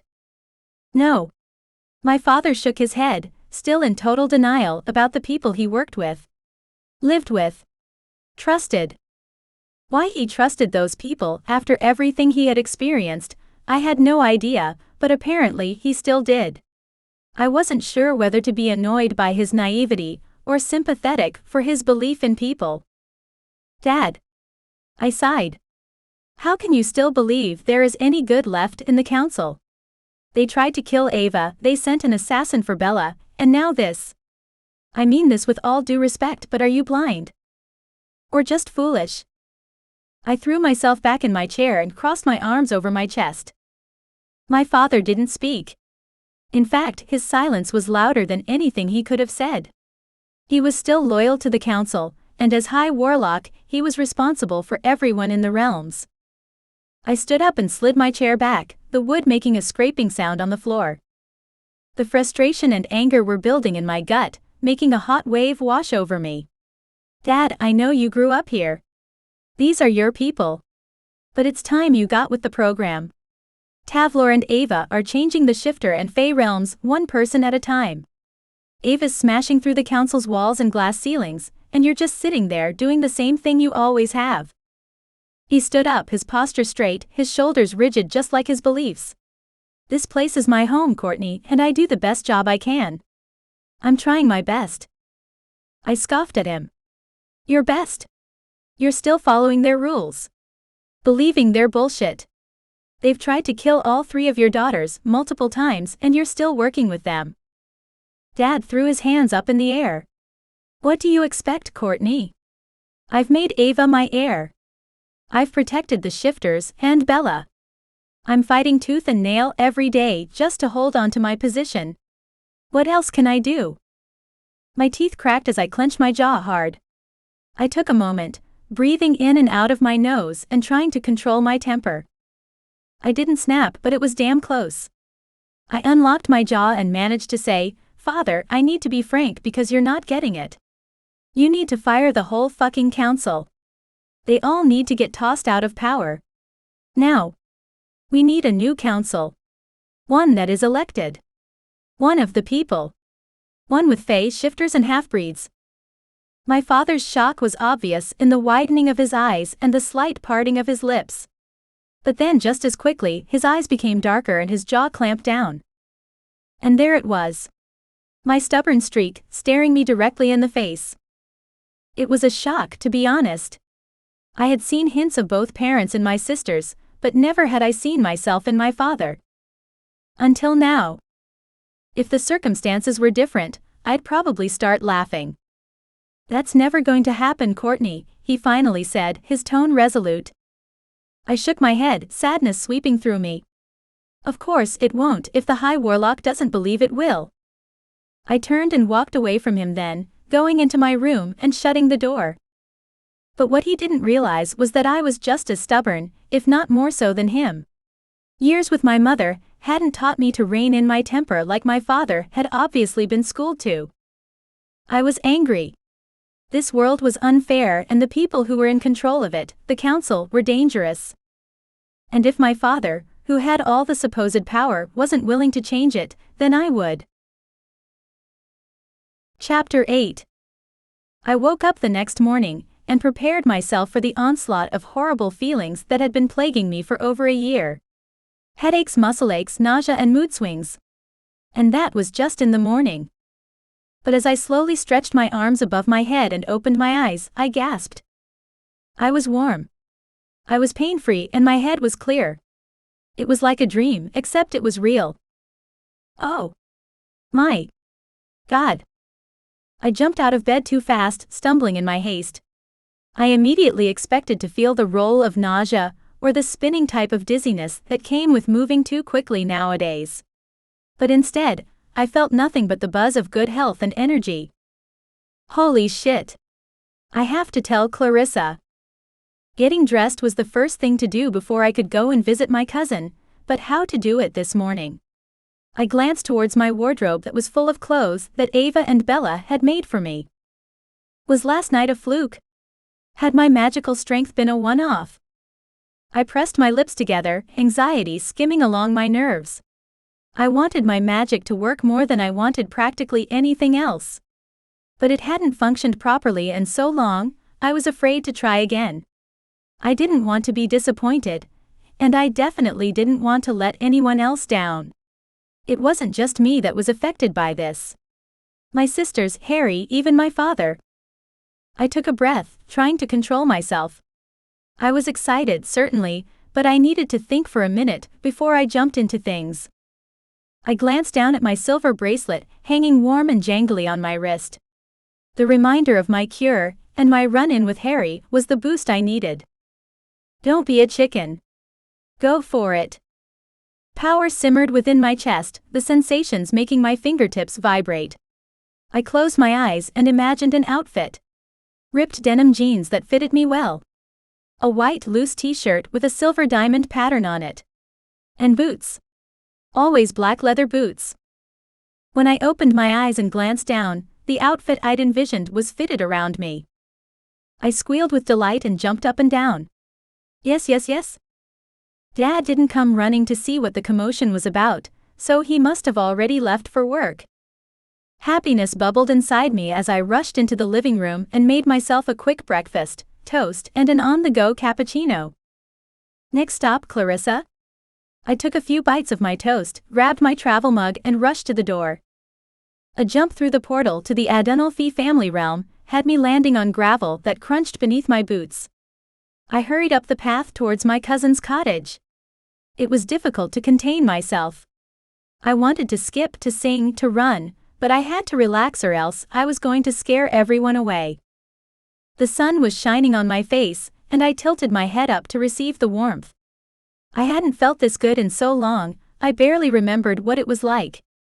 I turned onto Clarissa's path and rushed up to her door, knocking briefly before letting myself in, like I usually did. Clarissa. It's me. I strode along her hallway, bursting into her small kitchen.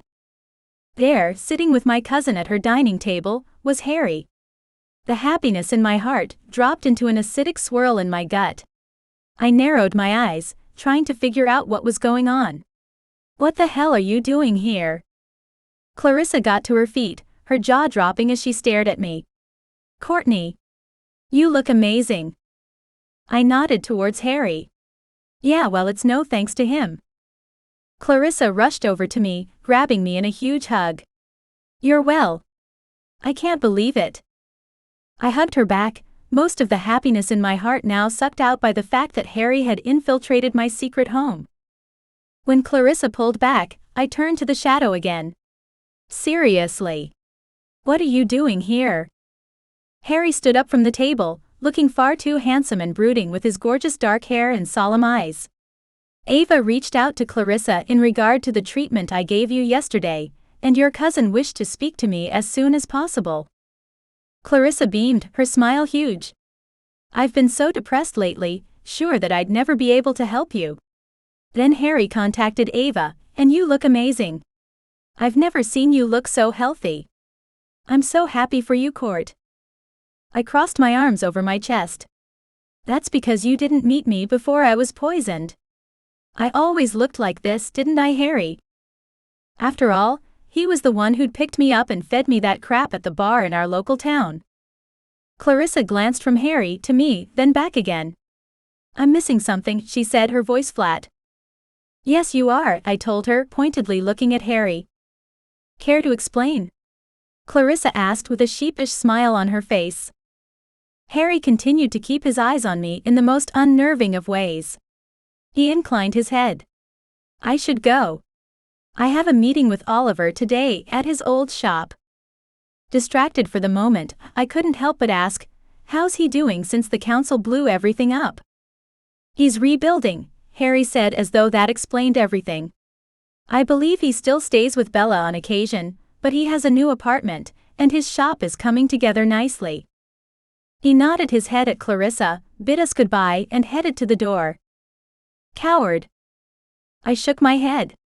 He wasn't going to tell Clarissa what he'd done? Clarissa grabbed my hands and dragged me over to the table. Harry brought everything he used to make the potion that cured you, so that if we need to make another, we can. How'd he get into this realm? I asked. It was private, and I'd thought secure. I invited him, she said simply. And as a member of one of the council's families, he was accepted easily. Clarissa began to gather all the ingredients from the table to put away in her clinic, I assumed. My bad mood was strong, and I pushed against the cloud with all my might. "What's wrong?" Clarissa asked, turning towards me. "God, even angry, your eyes are so clear, your skin is glowing. I can't believe it." She excused herself and headed off to her clinic to put away the many potions and herbs Harry had obviously brought over for her. I closed my eyes while she was gone and focused on my happiness, on the health and vitality pulsing through me. When Clarissa finally came back into the kitchen, I was calm. Mostly. "So tell me what's got you all twisted up." And just like that, I was back with an angry ball in my gut. I pointed towards the front door, like Harry was still there. "Did he tell you that he was the one who poisoned me?" I demanded. It was one thing to lie to me, but to my cousin. To everyone else? Who did this guy think he was? Clarissa stared at me, her dark eyes shimmering with uncertainty. Then she said, "Yes, he did." My mouth dropped open. "And you aren't angry at him too?" There had to be some kind of mistake. There was no way Clarissa would be fine with someone poisoning me. No way. She sighed heavily. "Of course I am. Gave him a good whack when he first told me. But I've known Harry since he was young, and I know his parents too. There's no way he would have done it if he knew their real intention." I slid onto the bar stool that rested under the kitchen counter. "Well, I don't forgive him. And I never will. I came here to celebrate my new health, not to see him." Clarissa clapped her hands. "You're right. A celebration is in order." She began to wriggle her fingers, conjuring up platters of food and making us pretty pink cocktails. I picked up the glass closest to me and lifted it into the air. "To you, Clarissa." "Me?" she repeated, her eyes widening in surprise. "What did I do?" I laughed. "Are you serious? You've done everything. You helped save me after Bella brought me here, then you've worked with me every day since. I couldn't have gotten through the last year without you." Clarissa clinked glasses with me, but I could tell she wasn't as happy I was. I took a sip then asked her, "What's wrong?" Clarissa put down her cocktail and sighed again. "I don't deserve your toast. I'm a failure, Courtney. I couldn't heal you, no matter what I tried. I could barely even help with your pain most days." I reached over the counter and grabbed her hand. "You're wrong. Your kindness was one of the only things that kept me going. You've been my emotional support person. You put up with my tantrums and the ridiculous number of times I kept passing out on everyone." Clarissa smiled, but I could see the tears in her eyes. How did I convince her that she was an integral, key part of my recovery? "Clarissa, I wouldn't be alive without you," I told her, meaning every word. "And when I woke up this morning, all I could think was that I had to come here and tell you that I was better." "Why?" "Because I knew that out of everyone, you would be happy about it. I had to celebrate with you because all your time and effort finally paid off. You've been next to me every step of the way, and I'll never forget what you did for me. I don't think I would have gotten better if it wasn't for you." The fact that she hadn't been able to undo the poison that Harry had slipped into my drink didn't change the fact that she'd never given up on me. Never stopped trying. "You're my best friend, Clarissa, and I love you." Saying the words was hard.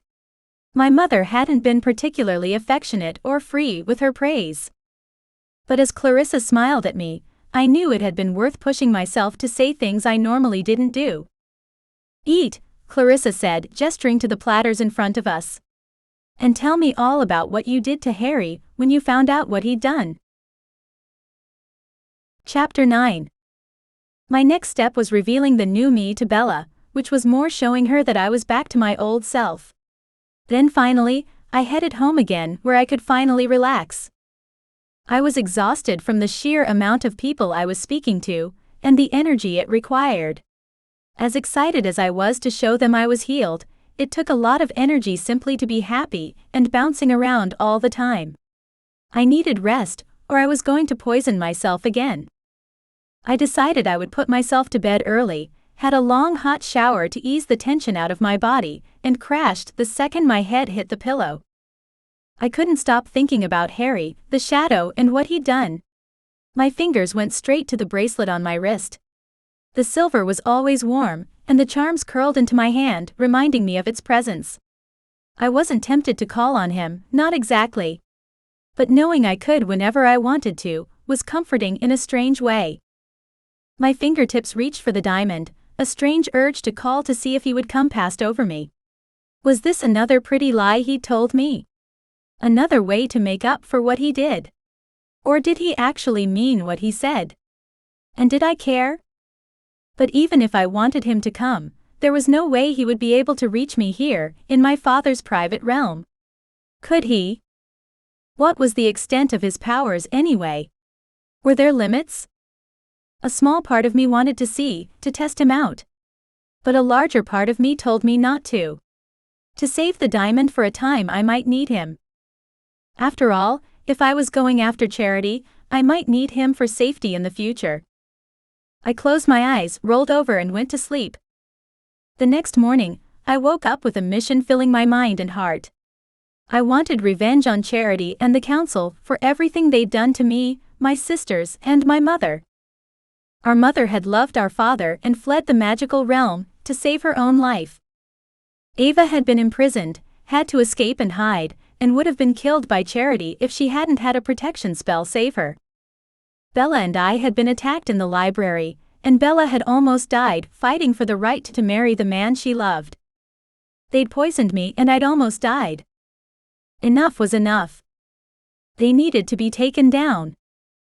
I dressed carefully and non-magically, choosing some of the clothes Bella had conjured up for me months ago, saving my magic for later in the day. Even if I was new and refreshed, I didn't want to take advantage of myself and exhaust my powers before the day had even begun.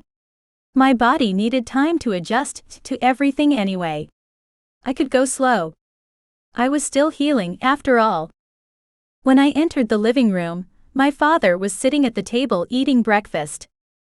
"Hey," I greeted him, going to the fridge in the kitchen to grab a juice.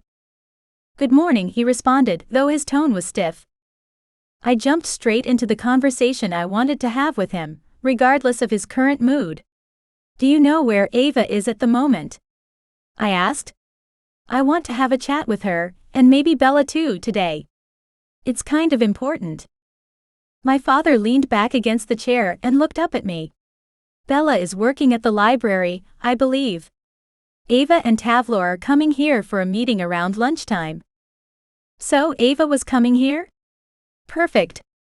Okay, well, I might go off to the library and see Bella for a bit, then I'll come back for lunch to see Ava," I told him. I poured myself a glass of orange juice and took a sip, using my hip to shut the fridge door. I nearly moaned at the taste. Freshly squeezed orange juice was my favorite thing to wake up to in the mornings. "You're looking very well, Courtney," my father said, his tone still stiff, though I could tell he genuinely meant his compliment. Dad wasn't the sort of man to say things he didn't mean. I tucked my long curly hair behind my ear, nodding as I swallowed the tart juice. "Thanks. That potion really did the trick. Should I ask what you want to talk about?" I smiled at my father and reached for one of the croissants he had in a basket on the table. Then I said as calmly as possible, "I want to find Charity and punish her for what she's done to us. Do you know where she is?" I'd never seen my father gobsmacked before, but it was a look I'd remember forever. "You can't do that, Courtney." "Why not?" I asked, crossing my arms over my chest and leaning back against the kitchen counter. "Because it's not your job," he said, then stopped, licked his lips and continued, "The council will deal with her when we find her. At the moment, she's missing." So he'd already gone looking for her. Good. "Missing?" I repeated, with a giggle in my voice. There was no way that could be accurate. How did a current member of the council, and an incarcerated one at that, simply go missing? It didn't make any sense. She was here in this room only a few days ago. And are you seriously telling me that the council is going to punish her? Was that even possible? Was that something I could actually hope for? Well, there will be a trial, and if she's found to be guilty. My father let his voice trail off, raising his brows as though that would explain everything. If. I gaped at him. Though the fact that she would even be on trial was huge. Harry will testify to what his parents told him. I hoped, anyway. Maybe I could call in that favor he owed me. Even then, I wasn't sure he would do it. I hoped though. And I know you guys can do spells to make her talk. Charity had done it to Ava. Dad pressed his lips together and softly glared at me, clearly not liking the reminder. I pulled a chair out and sat down, glaring much harder at him. If he wanted to play that game, I could too.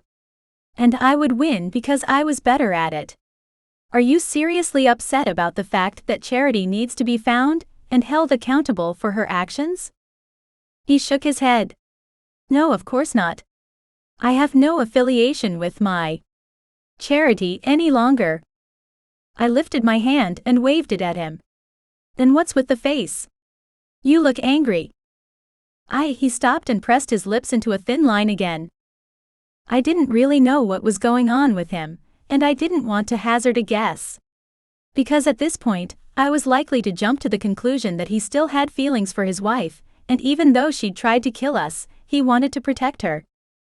I grabbed an apple from the fruit bowl and stood up. Well, I'm off to chat with Bella. As I stood up, so did my father. I'll see you at lunchtime then. I nodded and headed for the portal door. You might want to work out whose side you're on, Dad.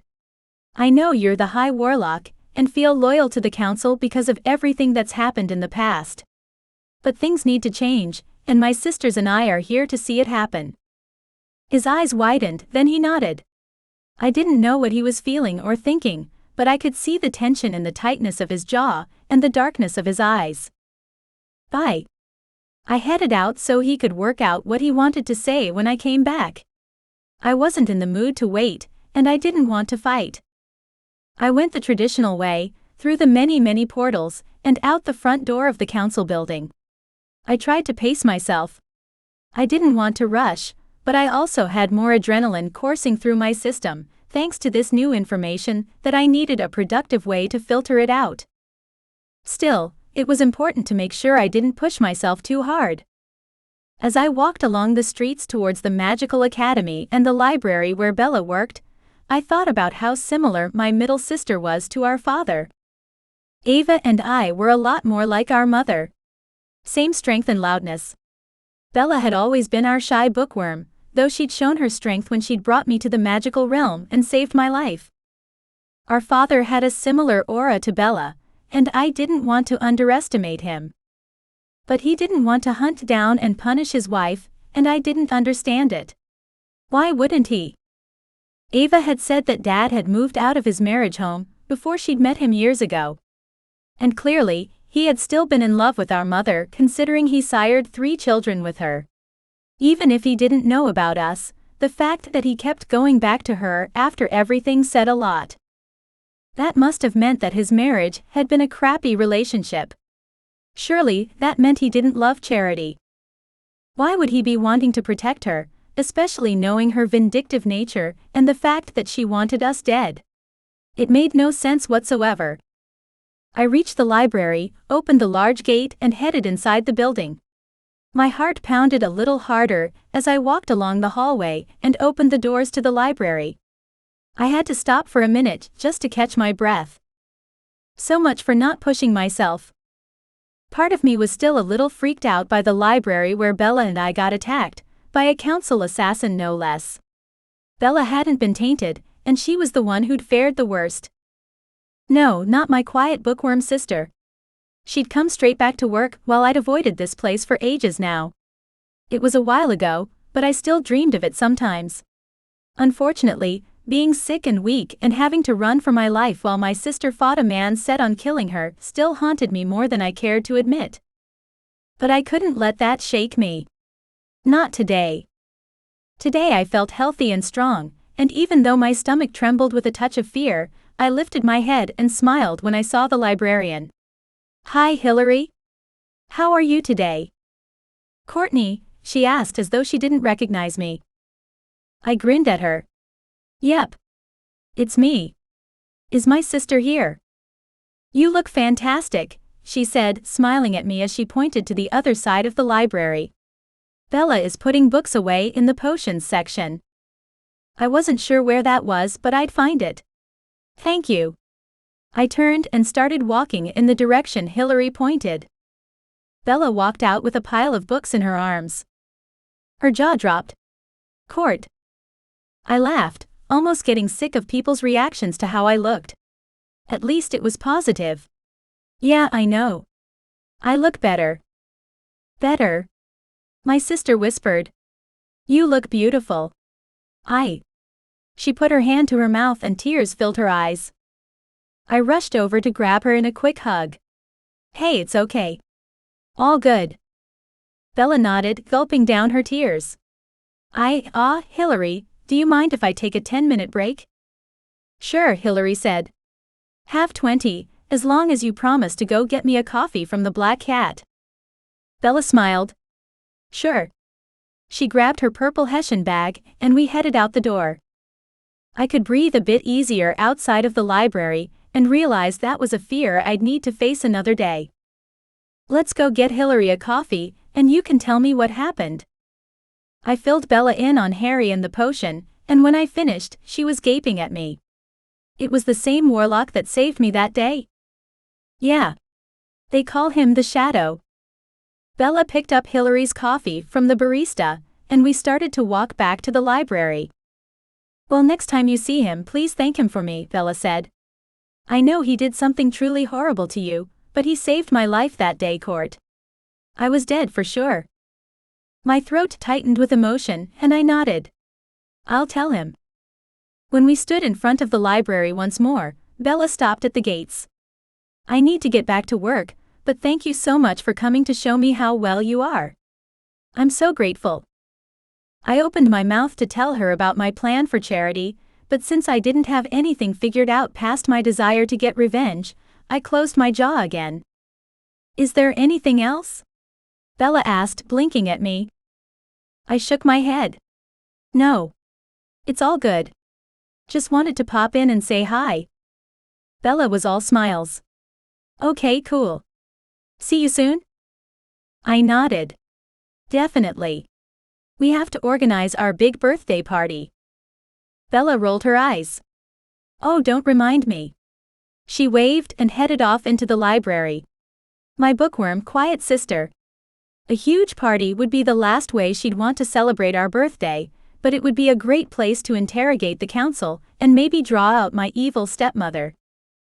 I wandered back to the council building, a more concrete idea settling into my mind.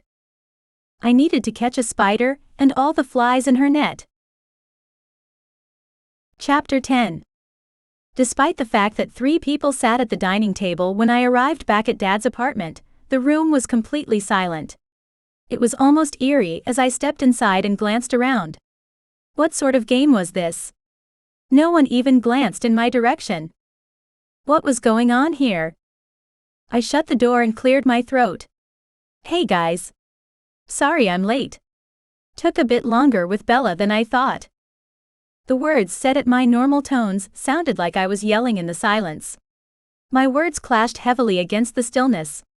I cleared my throat on instinct, even though I hadn't done anything to elicit the way my voice came out as loud as it seemed. There was no response.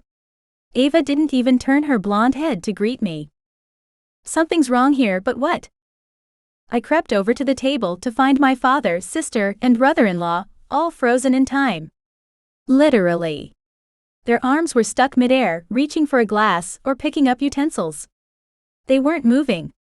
Even their eyes were glassy, like they were incapable of blinking as well. No one had eaten yet, or even served food on the plates. The salads, meats, and bread all lay perfectly in their large serving bowls. They'd waited for me to start eating, by the looks of it. Who did this to you? Guilt gnawed in my stomach. Would it have made any difference if I had gotten here sooner? Or would I be frozen just like they were? I moved my hand in front of Tavlor's face, worry trembling in my belly. Hello, Tavlor. Dad. Ava. What the hell is going on here? I asked out loud, as though the sound of my voice might jar them out of whatever this was. Worry turned to panic in a split second. None of them moved. Not even their eyes. No one acknowledged me or their condition. They were as still as stone. I reached for Tavlor to shake him, only to find him cold and stiff to the touch. My hands flew to my mouth as I gasped. Oh my God. My bracelet tinkled in the room as I yanked my hand back from the fire as quickly as I could, like I'd gotten burned, reminding me of Shadow's promise. Tears filled my eyes. I had no idea what to do. I couldn't think. My brain was blank of all thoughts, and any sense of calm now eluded me. Harry! I raced to the door and threw it open. I had to believe if anyone could help, it would be him.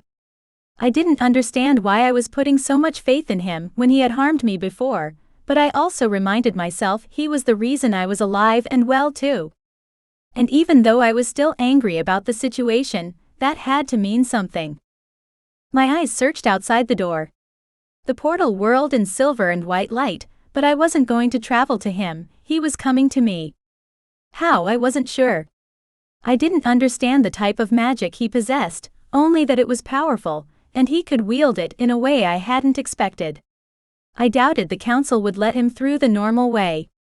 I knew that logically, especially since what he could do was a threat to everything they represented. But with my heart pounding and horrible thoughts filling my mind about my family dying before my eyes, I only had one hope, and that was him. I had to believe he would help me. And maybe if he did, there was a way for me to forgive him for what he had done in the past. Maybe. I grabbed the diamond on my bracelet and said his name. Harry. I need you. Please come. I wasn't sure if I needed to do anything else. His instructions had been brief, too brief. I held my breath, pressing the charm so tightly against my palm, I was certain there'd be an outline indented into my hand if he ever got here.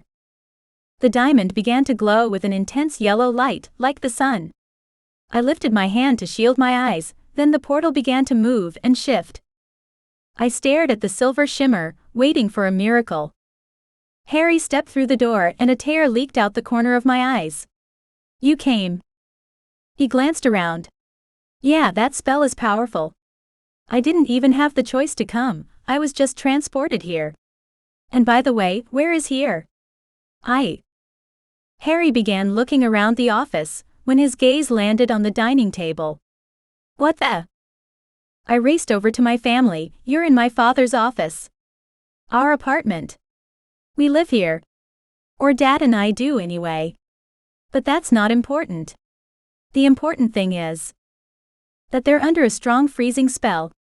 Yes, he put his hand up as though to test the air, a very strong one. Can you help? I asked him. Please. I don't know what to do. He walked around the table, looking all around, not touching anything. My heart pounded in my chest with the weight of a heavy iron mallet banging against my ribs. These people are my whole. I stopped, my throat closing up as I gulped against the pain. World. I pressed my fingers to my lips, holding in the scream that was building. Bella was alive and well, hopefully, and far away.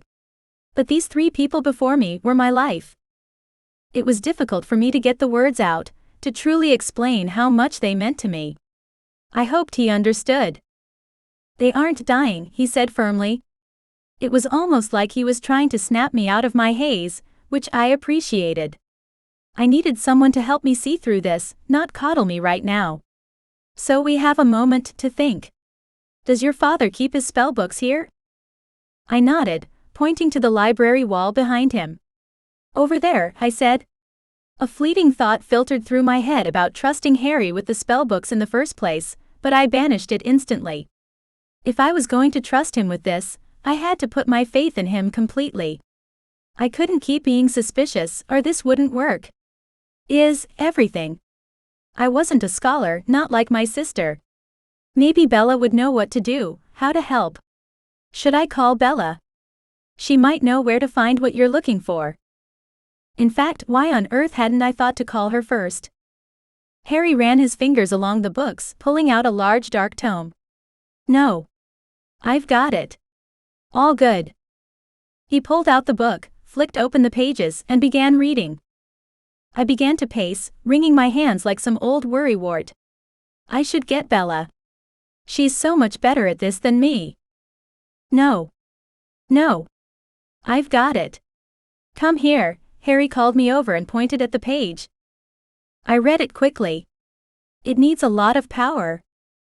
Yes. It does. We can do it. Harry held out his hand and I hesitated. What's wrong? I'm only just healed. I don't know if I can. Harry leveled me with his stare. Courtney, you're a high Warlock heir, and from what I've heard, your mother was quite the witch in her day.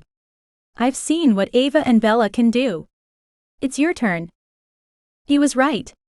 Why was I hesitating? I have Adenolfi and Melfi blood. That had to count for something. I reached for his hand, already feeling the tremble of magic within me. Okay. But what if I screw it up? The edges of his lips kicked up in a reluctant smile. You won't, he assured me, his voice almost gentle now. And if we don't have enough power, I'll leave and get Oliver or someone else. But let's try first before we give up. Okay? I nodded. The fact that we had time allowed me to take a deep breath to steady myself. Yes. Let's do it. I grabbed tight to Harry's hand. The man who'd assaulted me, saved me, and now was helping me with the most important thing in the world. Harry and I began to chant the spell, white magic whirling around us in a cloud. We repeated it twice, the incantation demanding a third time. I lifted my gaze from the book, meeting Harry's eyes. He nodded, and we began the final recitation. With each word, breathing got harder, my chest felt tighter. Harry didn't stop. I didn't stop. Harry's hands tight on mine and my sister within touching distance was all the strength I needed to complete the spell. With one final word, using every bit of magic I had, the spell was done. A ripple effect exploded through the room. Ava gasped behind me, and I turned to see my sister alive and moving. Dad dropped the glass he'd been holding, the wine spilling onto the white tablecloth. Tavlor got to his feet, staggering sideways from fatigue. Ava! Oh my God! I rushed for her, wrapping my arms around her and pulling her out of her chair. Are you okay? Yes. What? How did you get in here? My father was asking Harry, walking over to him in less than a straight line. I broke out of Ava's arms and went to stand by Harry's side. I called him Dad. He helped me break the spell to save you all. Don't you remember what happened? Dad's brows furrowed and he shook his head. Harry sighed. I'd forgotten about that part of the spell. They probably don't remember anything. We were toasting Ava's success, my father said slowly, frowning. We were waiting for you, for lunch. I jumped to fill in the gaps for him. I arrived and found you all frozen. I freaked out, called Harry, and he found that spell. I pointed to the book that was open on the table. We did it, and you're all back. My dad glanced from the book to Harry back to me. I could tell he was stuck on the fact that I'd managed to get Harry in here so easily, but that wasn't what needed to be focused on. Dad, we need to figure out who did this to you three and why. Tavlor walked over to us, stretching his neck and moving his head from side to side. She's right, Matlock. Someone cursed us for a reason. Do you think they were trying to lock us in here, forever? Ava asked, a look of horror filling her eyes. I shrugged. Maybe. So I suppose it was lucky I was late, or they would have gotten me too, and then I couldn't have reached out to Harry. My father's groan could be heard around the whole room. Whoever it was, they wanted something from this room. Perhaps something they didn't get before? He met my gaze with his and we both froze. It was like we were reading each other's thoughts. You don't think? Mother. My father reached up and unbuttoned his top shirt button, loosening the neck and reaching inside. He felt around inside his shirt, his face growing more worried until finally he pulled his hands out once more and there was nothing. No, I whispered. I could feel the blood drain from my face. He nodded in bleak confirmation. It's gone. What's gone? Harry asked, glancing between my father and I. Ava walked up and put her hand on her chest, where the same locket had once lay. They took Mom, didn't they? Chapter 11. I handed Ava a cup of tea, which she took with trembling hands. Part of me wanted to reach out and take her hands in mine, to give them a soft squeeze in hopes she would be reassured. But Ava was the type that didn't look for reassurance outside of herself. It would only embarrass her because she was displaying something she considered weak, so I refrained. She'd had a mini meltdown after we all realized the necklace had been stolen, but at least she was calm now. She seemed to have her wits about her, enough to have a conversation. She took a sip of her tea, and once I'd made sure she was stable for the moment, I walked over to her husband. He was pale and wasn't speaking, but he still seemed to be doing better than my sister. I whispered to Tavlor, "Is Maddie okay, or do you guys need to go?" Tavlor turned to me, his eyes strangely blank. "He's with some Fae friends. He'll be fine for a few more hours, though I dread to think what would have happened if you hadn't come and found us." I snorted, making a joke, because the subject matter was way too serious. I needed to break the tension between everyone, or it was going to swallow us all up, and we wouldn't be able to do anything about what happened. Or that I'd been on time, and whoever did this had frozen me too. That would have been worse. I tried to suppress the shiver my words evoked, but didn't quite manage it. So much for trying to make a joke that would calm everyone down. He nodded, his lips thinning. Bella would have found us, I reassured him, though my chest was tight just thinking about it. My father's realm, my home, was so protected that no one except family were allowed in. Bella would have been the only person in the world that would have been able to get in and rescue us. But how long would that have taken? And what would have happened if she didn't come? What would have happened to Maddie if Ava and Tavlor went missing? How would anyone have known they needed to be saved? I didn't want to think about it. The truth was more dire than I wanted to admit. The portals that kept us safe also functioned as a prison. No one could get in, and with the occupants unable to get out. I clenched my teeth again, trying to focus on what we could do about it, rather than what might have happened. The thing I needed to remember was we were safe. We were okay. We needed to figure out what came next. And I had the perfect solution. We need to take that woman down. What woman? Tavlor asked, furrowing his brows. It was Harry who answered, Charity. The High Warlock's wife. She's been behind everything so far. I would assume this was her too. His tone was too casual for my taste, but I knew not to take offense. If anything, it helped ground me to the moment, and reminded me we could do something to resolve this. I nodded. Hell yes, it's her. Fucking bitch hates us. My father wasn't speaking, but he was pale and seated near Ava. Dad. He shook his head. I can't, she'd. He let his voice trail off, unwilling to even speak the words. What? Ava demanded, throwing her arms out. Her passion got the better of her, and she set her teacup down before she spilled any of the liquid. Why wouldn't she steal that locket? It's literally Mom. All of us will do anything to get her back, no matter what that entailed. Dad blinked, as though he hadn't considered the possibility before. You think this is about getting power over me? Over us? I said, putting my hands on my hips. Sometimes I viewed my father as the smartest man I'd ever known. Other times, like right now, I wanted to throttle him over how dense he was acting. She knows that none of us, not Ava, not me, not even Tavlor, are going to go against her while she has Mom. Dad, this is bad. Really bad. I don't understand why this is a surprise to you. You've seen what she's capable of. Ava got to her feet, her sad energy transforming into anger. Yeah, what if she comes out of hiding and starts pushing for laws to change to get herself out of house arrest and onto the council again? My father put his head in his hands. Giving up already? I turned away. Seriously? I wanted to shout and growl at him, but what was he going to do? Harry!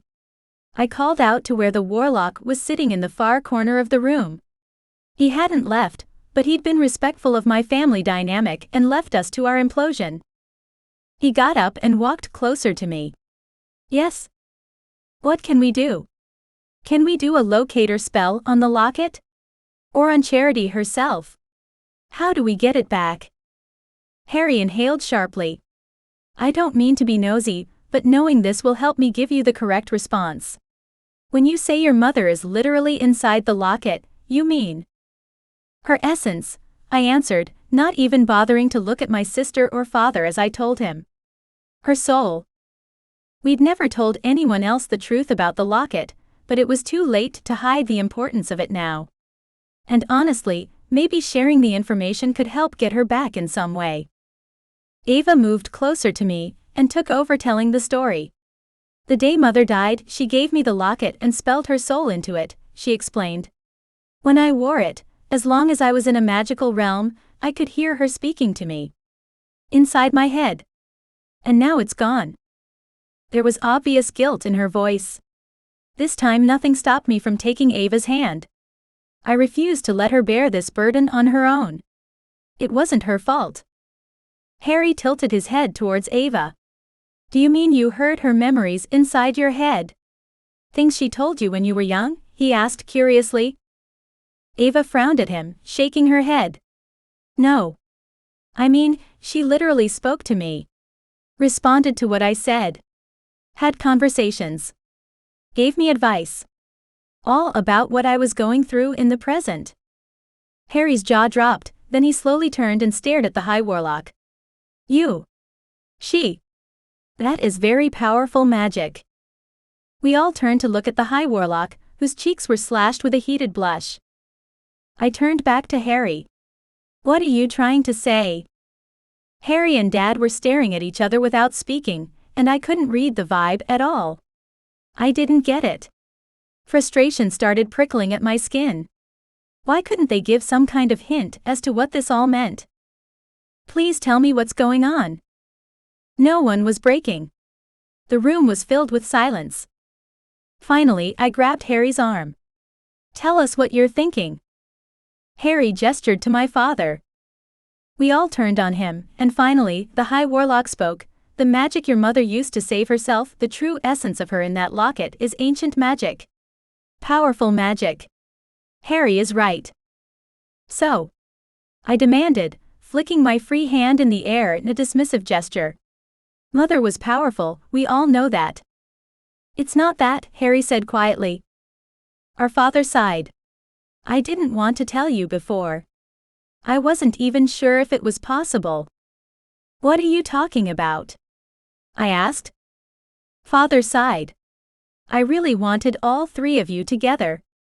We'll tell Bella later, Ava said, her eyes flashing dangerously. She'd lost all her patience 10 minutes ago, and even though this was our father, the High Warlock, I could see she was ready to tear into him if he didn't tell us exactly what was going on. We're here now, and I have to get back to my son. Father, just tell us what's going on. He nodded once. I have been doing research about ways of perhaps bringing your mother back from the dead. I glanced at Ava. Did he just say what I think he said? In Ava's blue eyes I saw the same confusion. I almost wanted to laugh. Back from the dead. Was that even possible? It sounded like a bad joke. When we turned back to him, I carefully, with my heart pounding in my chest, asked, What do you mean back? I needed to hear it. Needed my father to say the words. My father glanced towards Harry, and as though they'd rehearsed it, Harry took over the conversation. If your mother had managed to truly instill her soul into the necklace, and from what you said, Ava, it seems as though she did. I waited for the punchline. He couldn't seriously mean what I thought he meant. Harry continued and dropped the bombshell on us. With the right body, or perhaps with the correct spell, it may be possible to bring your mother back to life. My knees wobbled, and Ava staggered to the couch and landed on the cushions with a thump. Whoa. I wasn't sure how to even process something like that. Ah yeah, I managed to say, with a knot the size of my fist in my gut. I didn't know if I wanted to believe it. That's a bit of a, well, it's a shock. My father walked over to me, seeming nervous. I'm not sure if I can do it. The necessary magic goes against the natural order of things, and would mean I would have to perhaps stand down as the High Warlock of the Council. You'd what? Ava exclaimed, jumping up once more. He turned to include her more in the conversation. Harry was right to be cautious about what he said earlier. There are a lot of gray areas in magic, and in the Council's laws, but bringing someone back from the dead is forbidden. I would lose my place on the Council at best and at worst death. I gasped. No. But she hasn't passed over, Harry said. Her body may be gone but the woman, the essence of her, is still here. Surely, there is an argument against the Council's laws. You've definitely found a gray area. Dad nodded. Thus the reason why I haven't said anything to you all, and I've been quiet in my research. Tavlor finally spoke. I can't believe you're considering doing something that would unseat you. I gaped at him. You seriously think that Dad's role is more important than our mother? Of course not, Tavlor said. But he's risking his life for a chance to bring her back. That, magically speaking, is almost impossible. I frowned at him. Was that true? My father whirled on the man who had once protected him. There is nothing I wouldn't do for a second chance with Genevieve. My jaw dropped and my gaze skirted over to my sister. That was the moment I realized that my father had never stopped loving her. And that even with all of her lies, deceit, and the decades of time separating them, they still desperately wanted to be together. Then there's no option, I said, dusting my hands off. We have to get her back. Chapter 12. Ava and Tavlor left the apartment to rush back to their son, and I could only imagine how hard they were going to hug him tonight, after what had happened. I wished I could be there for them in some way, but at the same time, I knew they also needed their time alone as a family. The last thing I wanted to do was intrude. I paced back and forth, my mind busy, trying to come up with something to do. I didn't like standing around, unable to do much of anything. I didn't like the silence I knew would hang overhead. I needed something to occupy my mind with, I just didn't know what that was. Hey Harry! I called out after he'd said goodbye to my father, and was making his preparations to leave. At least it gave me something to do, someone to talk to. Yeah. How did the person, whoever they were, Charity or one of her minions, do this? The question had been on my mind since we found my family frozen, and it bothered me that I couldn't quite figure out how it was done. I kept trying different scenarios but nothing made much sense, and it was starting to fray my nerves. He furrowed his brow. And by do this, you mean get into the High Warlock's private and secure realm, and manage to cast a spell over everyone in the room, without anyone noticing? I wasn't sure whether I wanted to strangle him for his cheek or hug him for it, because at least it was something normal, something that could ground me in the moment. I almost laughed but instead nodded. I wouldn't have been so eloquent but yes, basically. His lips twisted in thought, fingers forking through his thick locks of hair. Well, to get in, from what your family has said, they would need to be given access, he began. Well, I know Charity broke in a few days ago, and she's had access in the past, I said, placing my hands on my hips. He nodded, yes. And I'm sure there's a way of reactivating it once it's taken away. And once they were in here, they could set up a spell bomb to go off at a certain time. I gaped at him. You can do that? Set off a spell with a timer. I had to learn how to do that. Or wait under the guise of a cloaking spell, my father added, joining in the conversation, taking me by surprise. I turned to frown at him and asked, I thought the wards around this place were super strong. They are, he said simply. But Charity knew them all, and since you girls have lived with me, I've increased the barriers but decreased the restrictions on magic within the apartment itself, to ensure you have access to your powers. Made sense at the time since you were all still learning. I shook myself, annoyed that someone had taken advantage of my father's weakness for his daughter's happiness. Though if I were being honest, it didn't surprise me, especially knowing it was Charity. Well, the only important thing I suppose is finding out where Mom is, I muttered, more to myself than to the other two. I blew out a breath and glanced over at Harry. Harry, can you track her, do you think? I wasn't sure what was possible and what wasn't when it came to a locket with my mother's soul in it, but I thought it would be irresponsible of me if I didn't ask at all. Harry nodded. It's possible, especially with her soul link so strong, he said. However, despite his hopeful words, there was a catch in his voice, one that refused to let me hope. But I'm sure whoever has her has thought about that, and will be cloaking her to ensure we can't trace her whereabouts. Then we wait, my father said all of a sudden. There was a firmness to his tone that brokered no room for argument. This must be his high Warlock voice. Charity, or one of her henchmen, took Genevieve for a reason. And that reason will be for leverage. We just need to wait for a ransom call, then go from there. Right now, there's nothing we can do about it either way. I inhaled sharply, fear warring with the hope in my heart. You weren't really serious about risking your life to save her? I asked slowly. His smile was lopsided and imperfect, so unlike the high Warlock image he projected, completely contrasting with his earlier tone. You've all risked your lives on an almost daily basis since arriving in this realm. Surely I can be as courageous as my daughters, he asked. I mean, I can't let you be braver than the high Warlock himself. What would people say about me, I chuckled at him. Well, we do set a high standard, that's for sure, I said. He nodded, his eyes solemn once more. I wondered where that playfulness went. I remembered when we first met him, he was all stoicism. Cracking a smile had been as rare as a blue moon. I ran at him, and he opened his arms, hugging me back. We're going to get her back, Dad. He nodded, pressing a kiss to my hair. I know. Harry's presence shimmered in the room, and I pulled out of my father's arms to face the shadow. Thank you for your help today, I told him seriously. I hoped he understood I wasn't trying to make a joke or a point. My words were genuine. I seriously don't know what I would have done without you. He glanced down at the floor, as though he was uncomfortable with the attention.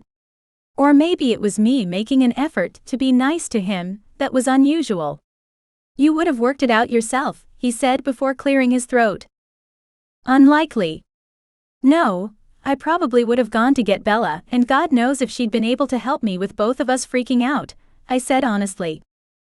I had no problem admitting my weaknesses.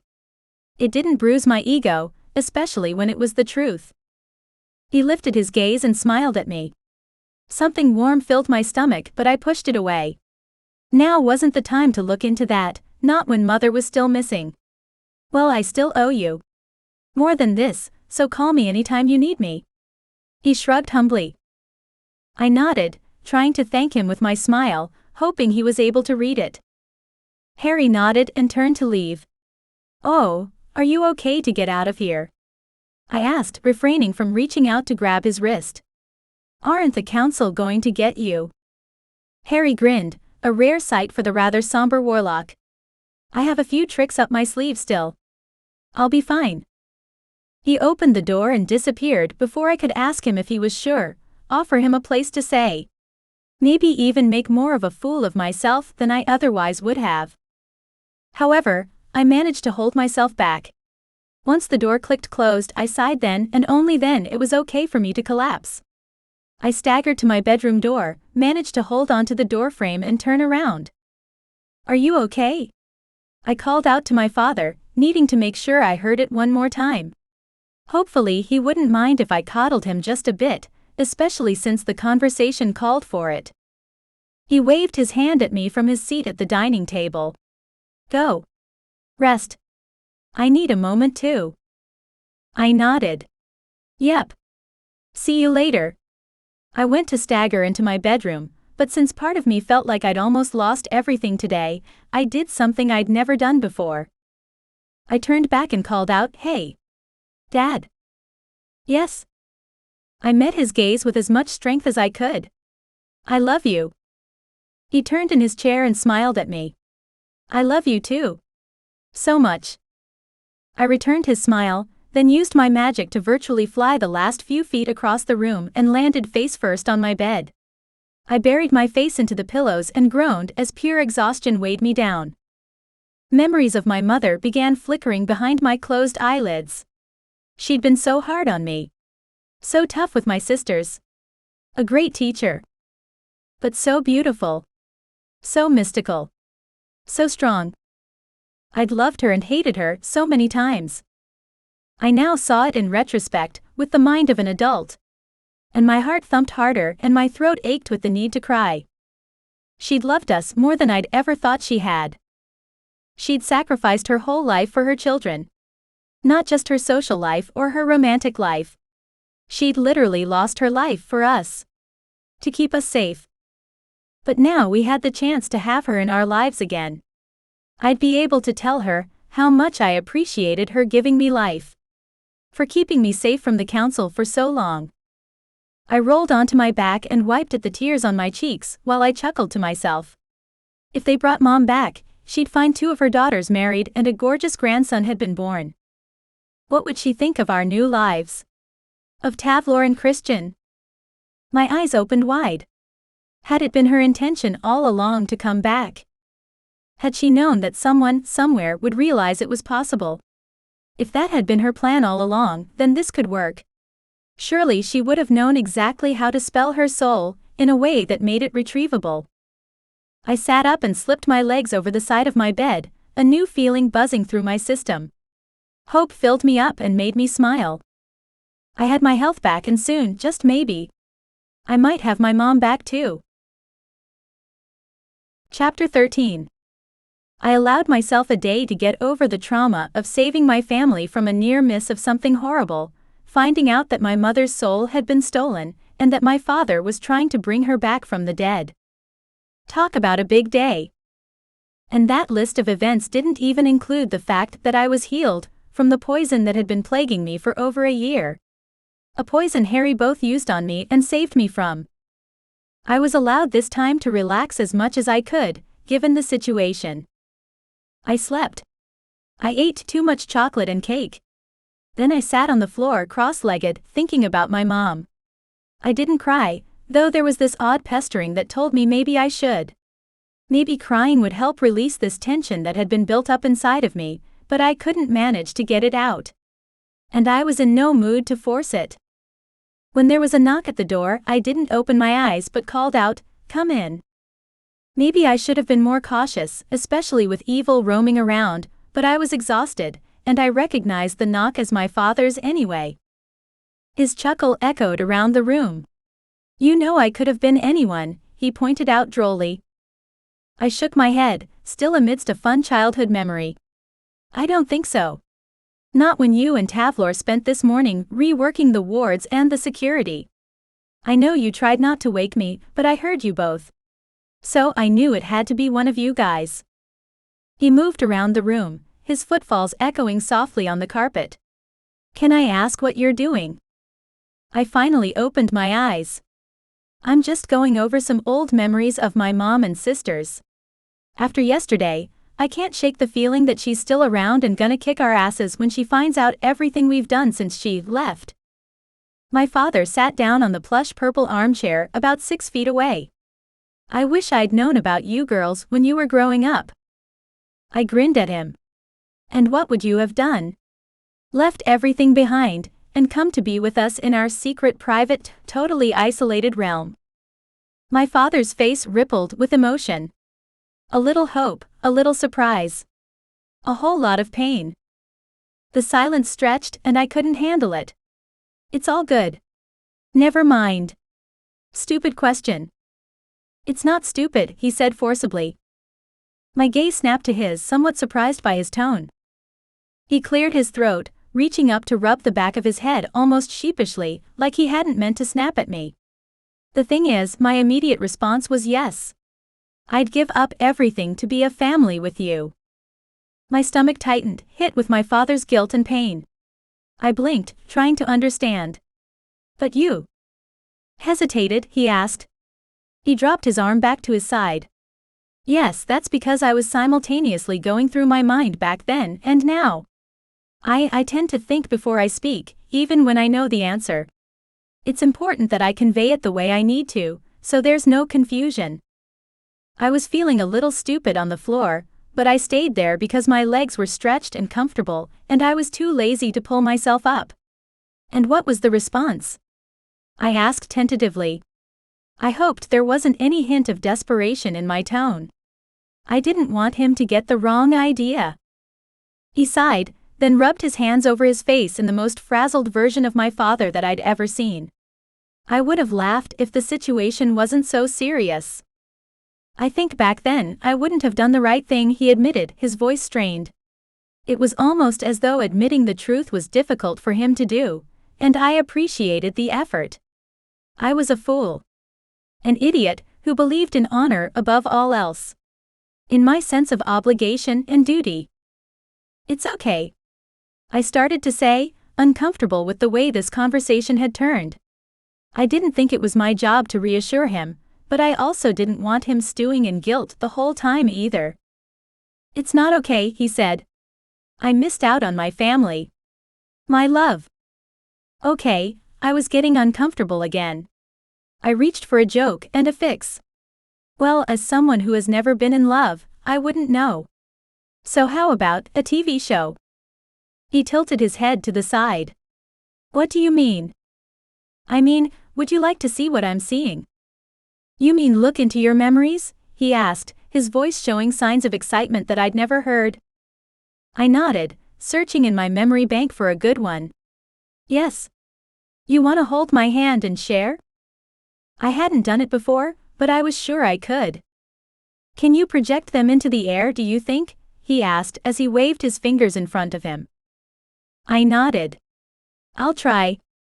I'd never attempted such a thing before, but if there was one thing that my mother had encouraged, it was to try any spell. Especially those that were challenging. I closed my eyes and reached inside myself for the incantation.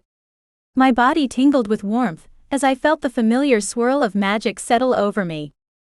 The words flowed from my lips as I pulled up the first memory I had, something light and fun. Something I hoped would make my father smile. Petals fell from a tree above my head. I was lying in the grass while my mom and sisters practiced magic in the field. She was telling them off, being strict and overly protective as usual. But I wasn't old enough to start practicing yet, so I just got to lie on the grass and play with the petals and luxuriate in peace. The serenity of our realm, while my sisters got into trouble. Again. Beautiful, my father said, whispering the word into the quiet room. I grinned, and began to search for a different one. Next was one of my favorite memories ever.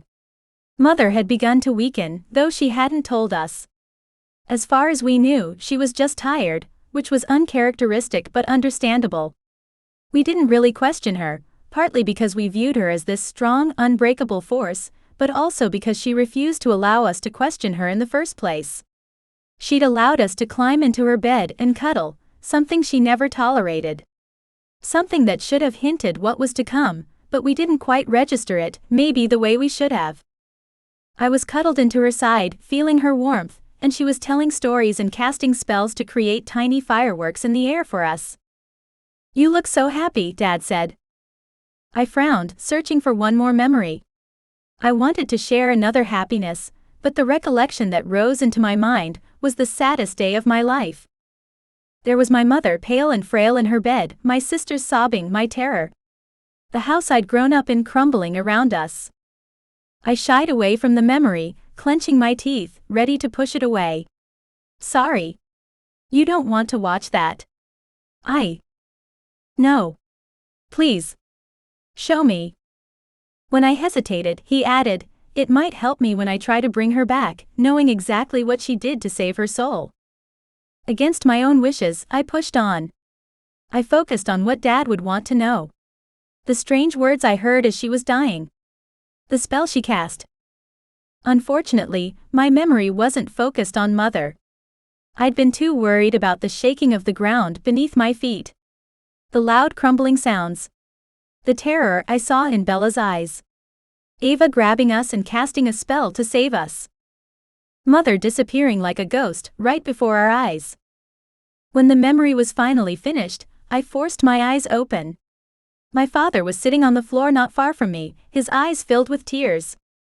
I hadn't wanted him to be sad. My intention was to show him Mother, show how she was with us, bring a smile to his face. It seemed I completely bungled that. His pain made my heart clench and my breath catch in my throat. "I'm sorry," I muttered, running my fingers through my hair. "I shouldn't have done it. Now, I'd made everything worse." He blinked rapidly and glanced to the side, focusing on the rug beneath me. "No. Never be sorry for sharing those memories," he insisted. "Every moment was beautiful, and I will cherish them forever. I thank you for sharing them with me. I know they're a personal part of you, and I will treasure the privilege you've bestowed upon me." Dad rose to his feet with ease and dusted himself off. "Thank you." I jumped up too, wriggling my right ankle and foot, which had fallen asleep. "For what?" I asked, trying to understand. "For sharing your life with me," he said, then seemed to gulp. "For sharing those moments. I wish I'd been there, Courtney. Truly." I smiled at him, feeling his guilt weigh heavy in the room. "You didn't know we even existed, Dad. You aren't to blame for this." I crossed my arms over my chest and grinned at him. "Don't worry. We all blamed Mom. We still did. For the choices she made for us and for him. None of it had been fair." He shook his head sadly. "I don't. I never did. She loved me and I loved her, and when she wanted to jump into a new world together, I hung back. I wouldn't trust my feelings and instead, I listened to the counsel. To my parents." He straightened suddenly, doing a button-up on his jacket, and looking taller than ever. "But no more. You were right, you know. The council doesn't deserve the power they have inherited. They are greedy and selfish and self-serving. Our people need a new council. They need a new High Warlock." "No. Dad." I couldn't imagine him stepping down. This role had been his whole life. "It's true," he said. "I wasn't elected. I was born into this role, as a puppet for the council. Well, no more." He lifted his hand and cupped my chin. "I promise you, Courtney. I will get to the bottom of this, and when it's all over, we'll be the family we were meant to be." I nodded because I couldn't respond in words. My heart was too full. Dad left and I ended up laying down again on my bed, silent tears streaming down my face. I'd never felt so raw, so broken and yet empowered. We were all on the same page now, which meant I had allies, and my mother would get the justice she deserved. Chapter 14. A letter arrived from Tavlor that had Dad and me running to get dressed and flying out the door. I had to reread it at least 3 times before I allowed myself to let the words sink in. To believe they were real. "I can't believe they found her," I said, grabbing my phone and shoving it into my satchel. My fingers shook with excitement, in a flurry of nervous energy. My palms were so slick with sweat that I nearly dropped it but managed to hold on until it slid my bag. Dad pulled on his robes in a hurry, flicking his collar out impatiently.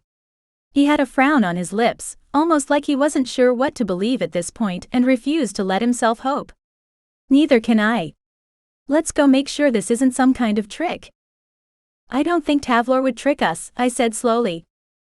"I don't either," my father said. "But there's no shortage of people who would go out of their way to trick him." I pulled open the door and jumped through the portal to the first council checkpoint. Tavlor's message had said that we needed to meet him at the council chambers because Charity had surfaced, and we needed to get to her as soon as possible before she slipped through our fingers once again. No other details were in the note, so we really didn't know what we were walking into. Which meant it could be extremely dangerous. My hope was that we would arrive to find my stepmother shackled and ready for transport to some horrible prison realm, if we had such a thing. I would put on the cuffs myself, and magic away the key into some awesome hiding place. Good riddance. Dad spoke to one of the portal attendants, and we were directed to another door. This time when we stepped through, we walked into a large room with a stage and seating. "Courtney," Ava called out from an area near the stage.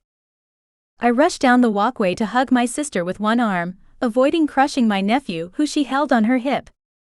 "Hello, beautiful boy," I greeted Maddie, holding out my finger for him to grab onto. "How are you today?" "He's been a bit clingy, but overall, he's doing better than me," Ava said, bouncing a little and rearranging him on her hip. "I can't believe that bitch stole mother. It makes me so angry just to think about it." "Have you seen her yet?" I asked, lowering my voice. "Has she confessed? Is she going to jail?" I couldn't stop the flurry of questions from forming if I wanted to. And while I didn't want anyone to overhear our conversation, I also wanted answers. As many as I could get, as quickly as possible. I was done theorizing, making assumptions and everything else. I wanted to find some kind of conclusion, once and for all.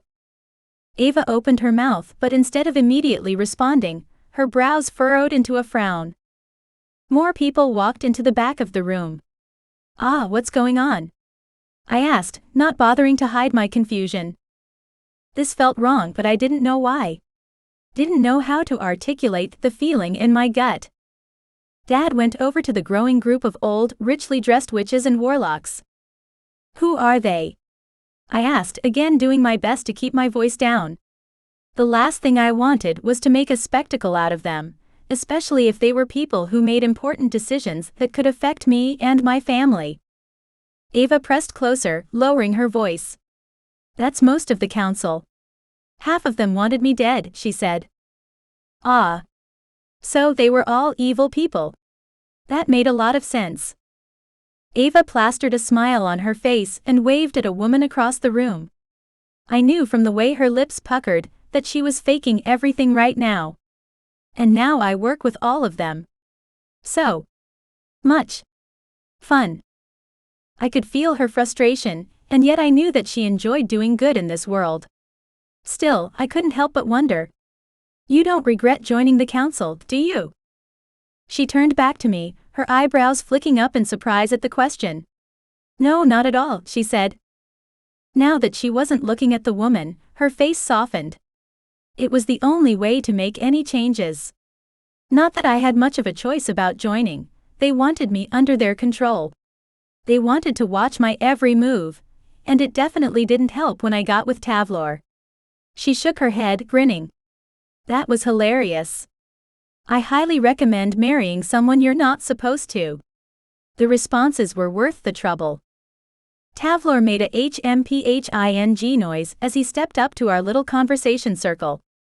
"Control? Over you, Ava? I think you're overestimating the power of the council." I snorted with laughter. "He knows you so well." Tavlor turned to me. "I just found out something, and you two aren't going to like it." "What is it? What's happened?" I asked, biting my lip so as not to embarrass myself and make a strange noise. I needed to learn how to control myself and not burst out with emotions, but with everything going on and with not understanding why it was happening, that was more difficult done than said. Tavlor glanced at Ava, then back at me. "Charity wasn't captured, she turned herself in an hour ago," he said, keeping his voice low. My breath caught in my throat. That didn't sound like a bad thing. I tilted my head to the side, ready to ask more questions, but Ava beat me to it. "Why?" Ava asked. "Was she sick of running?" Tavlor shook his head. "No. She was the one who called this meeting. I don't think her intentions are in line with what either of you want. If anything, this feels off, especially for someone like her. I don't think she would voluntarily give up her power so easily." I opened my mouth to ask him to elaborate, but a door near the stage opened, and our evil stepmother walked out beside a man dressed in a black cape. I hissed at her, my breath whistling between my teeth. What the hell is she doing? She didn't look contrite or worried. She wasn't even handcuffed. In fact, as she walked across the stage in her long dress, I had a good look at her. Her hair was swept up into a beautiful knot, and she lifted her chin up high. She wasn't worried, that was for certain. If anything, it looked like she planned this whole facade. But why? In fact, oh my God. I whispered, covering my mouth with my hand. What's wrong? Ava asked, then gasped when she saw it too. She's wearing the locket. That fucking bitch. The old chubby warlock on the stage cleared his throat loudly. Thank you all for coming. Charity Adenolfi, wife of our high warlock, would like to make a statement.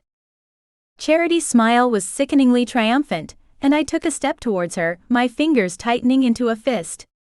I wanted to punch her right in that smug face. Thank you for allowing me to address you all today. I was moved to speak to the council directly, and to my husband's daughters. I owe you all an apology. She turned to look directly at us, and her smile fell, her eyes filling with tears. Oh, you conniving little. Ava, I am so sorry for what I did to you. I am ashamed of my behavior, and wish to beg for your forgiveness. My sister stared at the stage, then her gaze shifted to me, her eyes wide and worried. We both looked back at the stage, where the master manipulator was gulping audibly. Ava, would you forgive me? Allow me to come out of my confinement and join you in the magical realm again, she asked. It was fake. This was a show, and I couldn't believe more people didn't recognize it for what it was. She reached for the locket and held it in her hand, squeezing tightly. A threat. The others might not know what Charity was doing, but I did. So did Ava, judging by how tense she had gotten beside me. Hot anger punched me in the gut. That bitch. She was holding Mother ransom, and demanding something we simply could not give. What did she expect was going to happen? What point was she trying to prove? I didn't understand it, and yet, I didn't know what to do to fix this, to rectify the situation we were placed in. Father walked over to me, pressing so close I could feel the warmth of his presence at my side. It calmed me a bit, but were his hands tied? Or could he use his own power against Charity? Of course I forgive you, Charity, Ava said woodenly from beside me in the most forced, un-Ava-like voice I'd ever heard. But surely I can't release you from the sentence the council gave you. For trying to kill her. My jaw clenched tightly and I surged forward again, anger making my head throb as I lifted my arm to reach for her. My father's hand grabbed my arm and pulled me back against him. Don't do it. I heard the command in my head. Whether he'd spoken or not, I didn't know. I could barely think due to the emotions pumping through me. Anger and grief were hot spirals inside my heart. Charity's gaze turned on me. Courtney, we haven't met. I clamped down on my jaw. We'd met. She knew exactly who I was. She'd thrown me across the room with her magic when she'd broken into my father's apartment. But I hope very soon, we'll be able to spend more time together. She put on a soft, brave-looking smile, and I wanted to puke. I'd never met such a fake person before. This woman, this witch, she was behind everything. She'd tried to kill Ava, poisoned me. And for all we know, she'd orchestrated the attack on us at the library as well. She deserved a death sentence, not some cushy life in her private realm. Once again she squeezed the locket, then let it go, my mother's jewelry shimmering gold against her black dress. Ava and I were both silent, though the thumping of my heart was loud inside my head. Charity looked at us and said, I've spoken to the council, and they know that I'm very sorry about my past behavior, and if you would grant me a pardon, they will excuse me. My father's hissed breath next to me indicated that he, the High Warlock and the most important member of the council, hadn't heard of the plan. Well? Charity asked, reaching for my mother's soul once more. What do you girls say? Chapter 15. Are you serious? I blurted out, then felt my father's fingers squeeze my arm. I knew he was warning me to keep quiet. I knew I should heed him, especially when we had an audience. Plus, I was pretty sure Charity wanted to see one of us lose it publicly. But I couldn't help myself. There was no way this could be real. I glared at him. How could he just let her get away with this? Why was he stopping me from asking questions for which we deserved answers? She can't be serious. There is no way. Charity turned her eyes on me. Courtney, I understand how much you must dislike me, but I swear I will never hurt any of you again, she said in a voice that grated on my nerves because of how fake it sounded. Could no one else hear it? Was I losing my mind? Anger filled me like heavy fire, burning my insides and making my magic spark and catch alight. Obviously, I didn't believe her, and I was ready to tell her that. Ava put a hand out to me. Courtney is very protective of me, of all of us. And that's understandable, Charity said, her smile as smug as ever. Your mother died, left you all alone. You only have each other. Once again she reached for the locket, stroking the gold against her chest, reminding us all that she held our mother ransom. I stepped forward. Charity, would you answer a question for me? She nodded enthusiastically. Of course. Were you responsible for the attack on Bella and me, in the library? She gasped audibly, me? Of course not. I would never condone such a thing. Yeah, right. What about the attack on me? Sending a warlock to poison me in my human town? She shook her head, crocodile tears shimmering in her eyes. Of course not. I'm a little hurt that you truly believe I'm behind such attacks on you. My own stepchildren. Vomit. More bullshit, more lies. And the crazy thing was, it felt like everyone believed her. The people were smiling as though she was doing something nice and sweet and kind.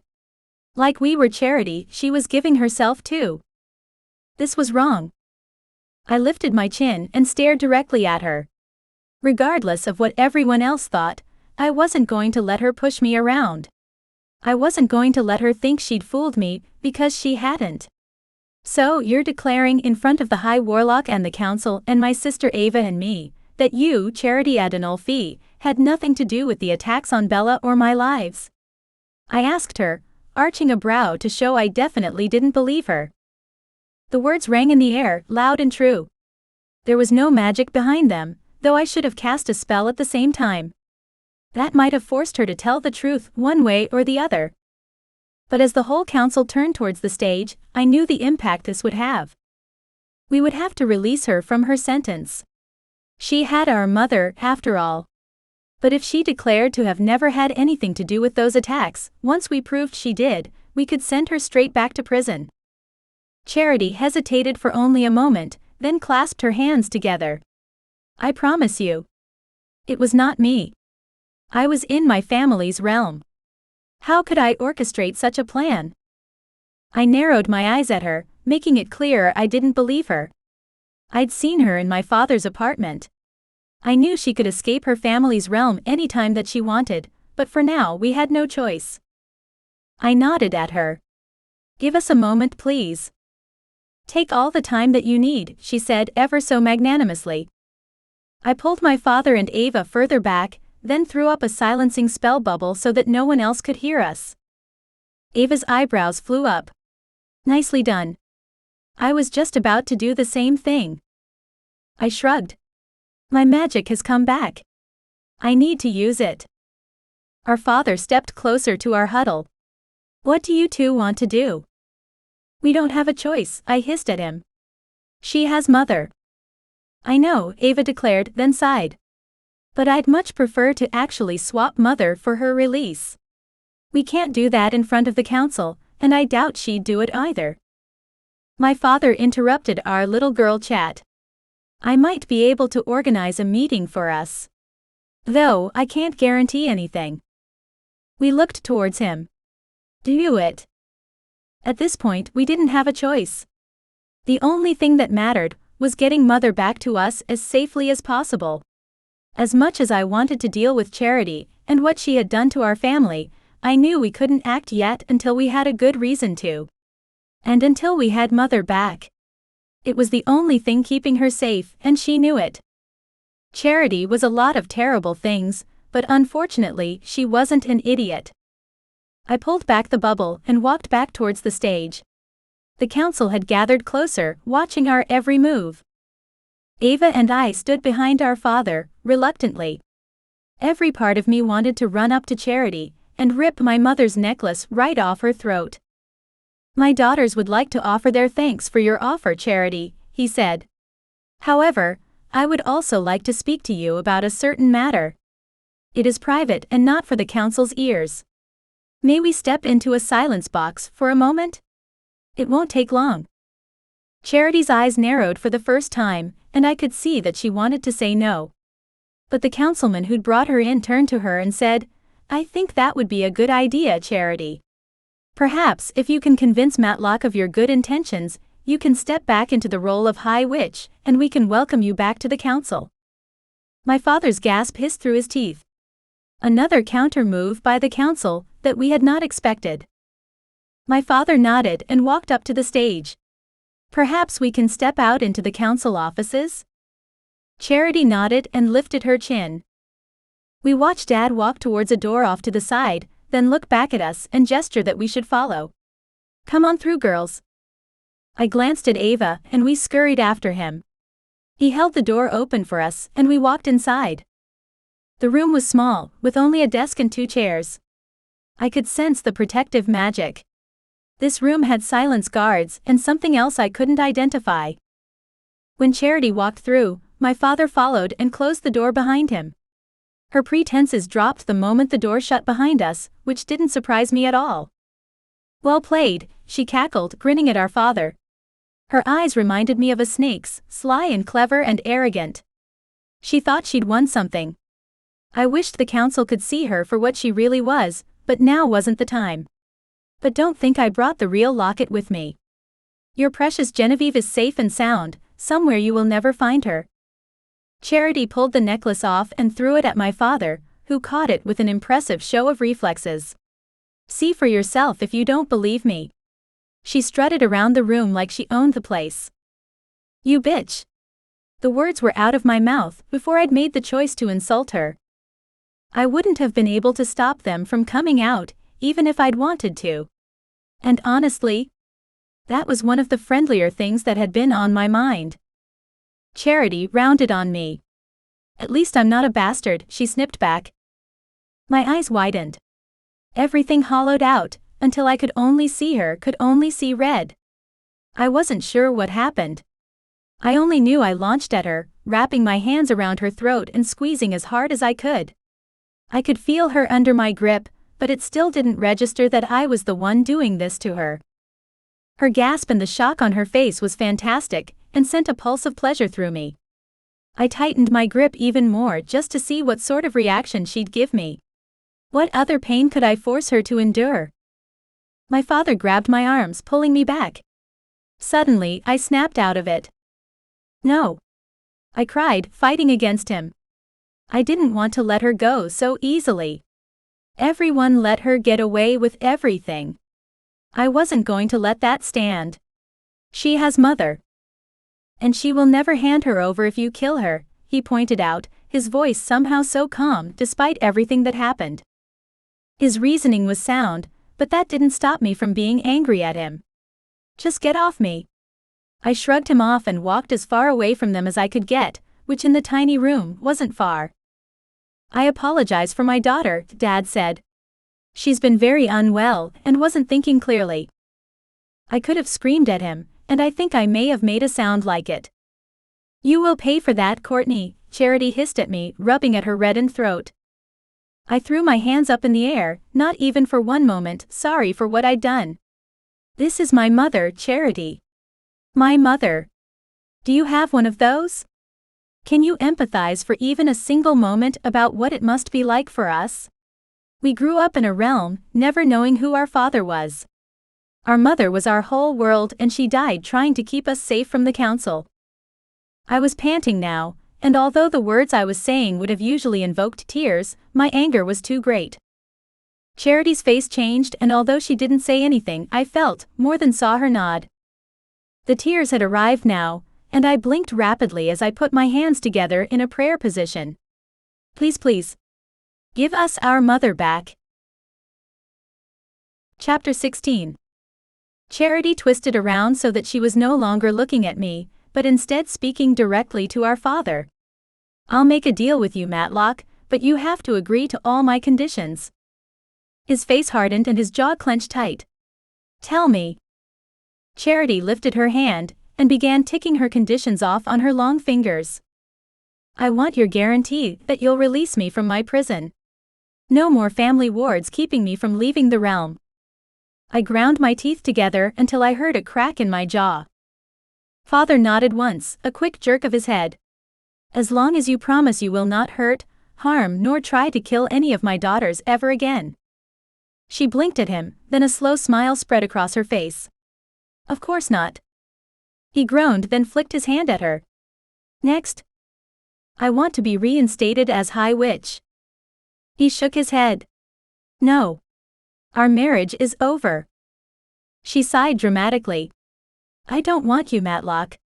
I never really did. I glanced at Ava, and she winced in the same way I felt like doing. Talk about a kick in the teeth. Then what do you want? He demanded. Her eyes gleamed with a light I could only liken to insanity. I want to be important again. A part of the council. Without my connection to you, I'm nothing. If I didn't know better, I'd assume she was truly hurt. But she wasn't. She was pissed off she'd lost status. Her power over others. Ava cleared her throat. Dad. I'm not sure. Done. As long as you continue to stay clear of my daughters, Charity. And I mean it. She stuck out her hand. Then we're in agreement. We go back to the way things were. I have my place on the council and keep our home. You have your office, your high warlock status, and your illegitimate children. Fuck you. Father didn't shake her hand. Instead he asked, where's the locket?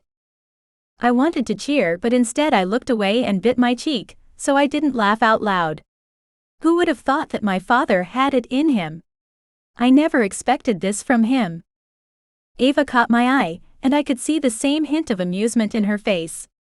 I bit my bottom lip to ensure looking at her didn't cause me to burst into giggles, because that would be the worst thing to do at a time like this.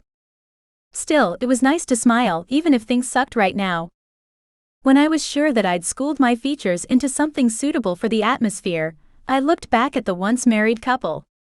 They were still shaking hands and staring at each other. I stiffened, wishing I could read the expressions on their faces, trying to understand what they were thinking and what they might be plotting. Was this one of those declarations that turned into a spell? Or was each one not wanting to be the first one to look away, like they were challenging each other over who would break first? I crossed my arms over my chest, tapping my toes as I waited. I glanced at Ava, and while her face was also schooled into a neutral expression, the wrinkle between her brows alerted me to the fact that she was losing her patience with the situation just as I was. Finally, after even more time had passed, I couldn't stand the silence any longer. I had to say something. Are we done? I asked, flipping my hair over my shoulder before dropping my arms down to my sides. I want my mom back, and staring at each other isn't going to get that done. Charity finally broke the staring competition. I wasn't sure if she'd forgotten Ava and I were in the room, or if she was just really good at ignoring people she deemed insignificant. I wouldn't be surprised if it was a mixture of both. We're done. She pushed past Father and headed towards the door to the room, sauntering over there with all the confidence in the world, like she hadn't just given a public apology and faked remorse for her wrongdoing in front of the council. I had to hand it to her. She was something else. My gaze met Ava's. Were we really trusting her to do the right thing? Charity stopped at the door, took a big breath, then opened the door and walked back into the main room. Looks like we are. Dad followed her, then Ava grabbed my arm and together we followed our father. Charity had gone straight up to the stage and put her hand out to the man waiting for her. He handed her a small box and my heart leapt. Was that the necklace? Was that Mother? I gripped Ava's arm tighter as Tavlor walked over to join us. Everything okay? He whispered. He hadn't joined us in the small room, which must have been difficult for a man like Tavlor. He'd been our dad's protector for so long, and now he was Ava's. To have been sent away must have caused apprehension to war with his sense of duty, especially since he knew what a threat Charity could be firsthand. Ava grimaced and crossed her arms over her chest. Yeah, sort of. The whole council had walked closer to the stage and congregated around Charity. She grinned broadly and addressed the group. I wanted to wipe that smile off her face, preferably with my fist. There was no remorse, no hint that she would acknowledge she had done anything wrong. She was a fake. They all were. And I was sick and tired of having to be around that, and going along with it in order to save face. My friends, she began. I almost scoffed at how stupid that sounded. Matlock and his daughters have graciously agreed to forgive me for my past transgressions. The council applauded, and my stomach dropped with a sickening lurch. This felt so wrong. I hated it. I didn't want to forgive her. I wanted her to pay for her crimes, to understand there were consequences to being a cold-hearted bitch. The councilman at her side waved his hand, and conjured up a table with what looked like a contract. He handed Charity a pen. If you would sign first, then Matlock. What? They had a contract organized already? Of course they did. Bastards. I wouldn't be surprised if Charity had planned the whole thing out exactly like this. Charity sighed happily, and made a big show of reading over the pages that I was sure she'd written herself. Once she'd signed, she handed Dad the pen. He took it, then held out his hand and waited. With the council watching, I wasn't sure if she would do what he wanted. But she surprised me when she turned to the councilman and took the box. Then smiled as she presented it to my father. The jewelry I promised you could give your daughter. I know you wanted it for Ava, because of its importance to your family. Good cover story. Dad took the box, flicked it open, then reached into the box and touched it gently. He swayed on his feet, as though a wave of relief washed over him. I glanced at Ava, a little worried. What if they'd spelled the locket to kill Dad when he touched it or something? But he snapped out of the strangeness quickly, closing the box and slipping it into his pocket. Thank you, Charity. He ran his eyes over the contract, and made a note with the pen at the bottom. I added the addendum that we agreed upon, Charity. Is that written to your satisfaction?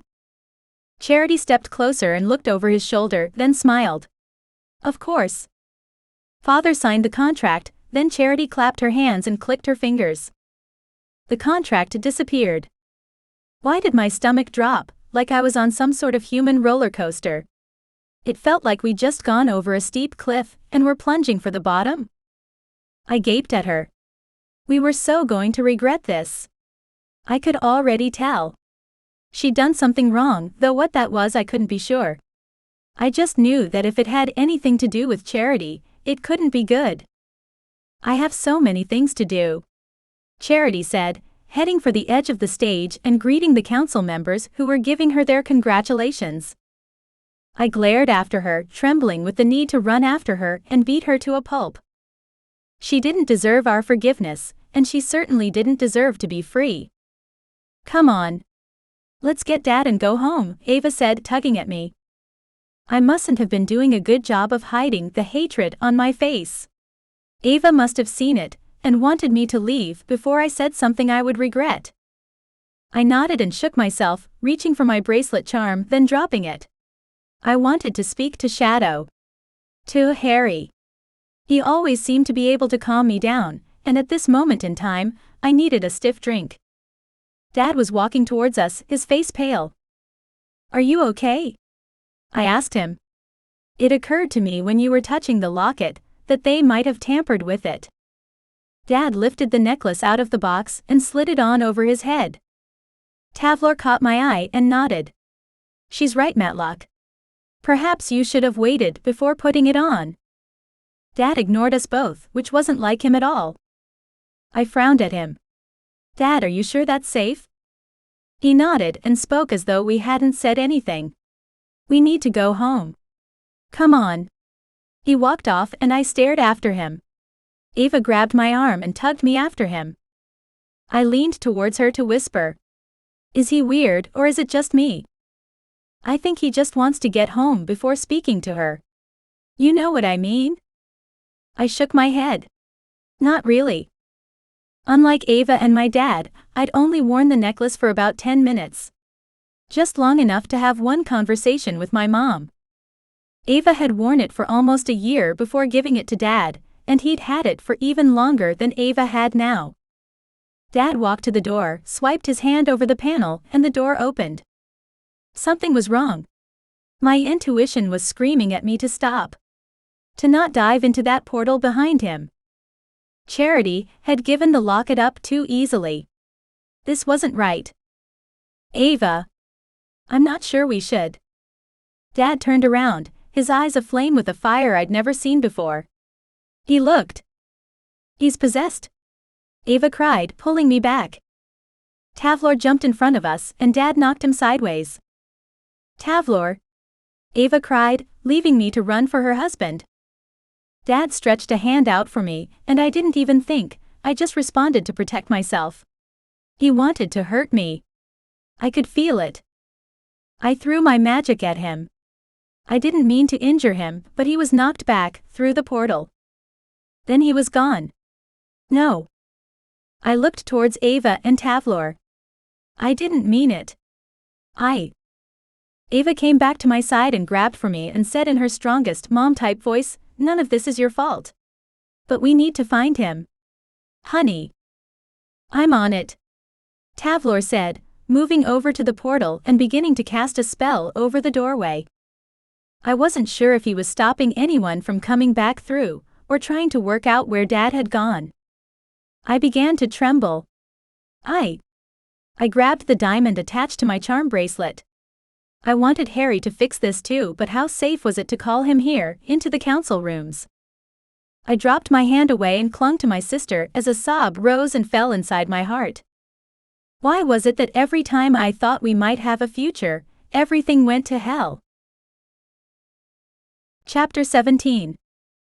Tavlor scooped up Ava and me in his big fire arms and muscled us out of the council rooms, back to the magical realm, rushing us to the shifter realm.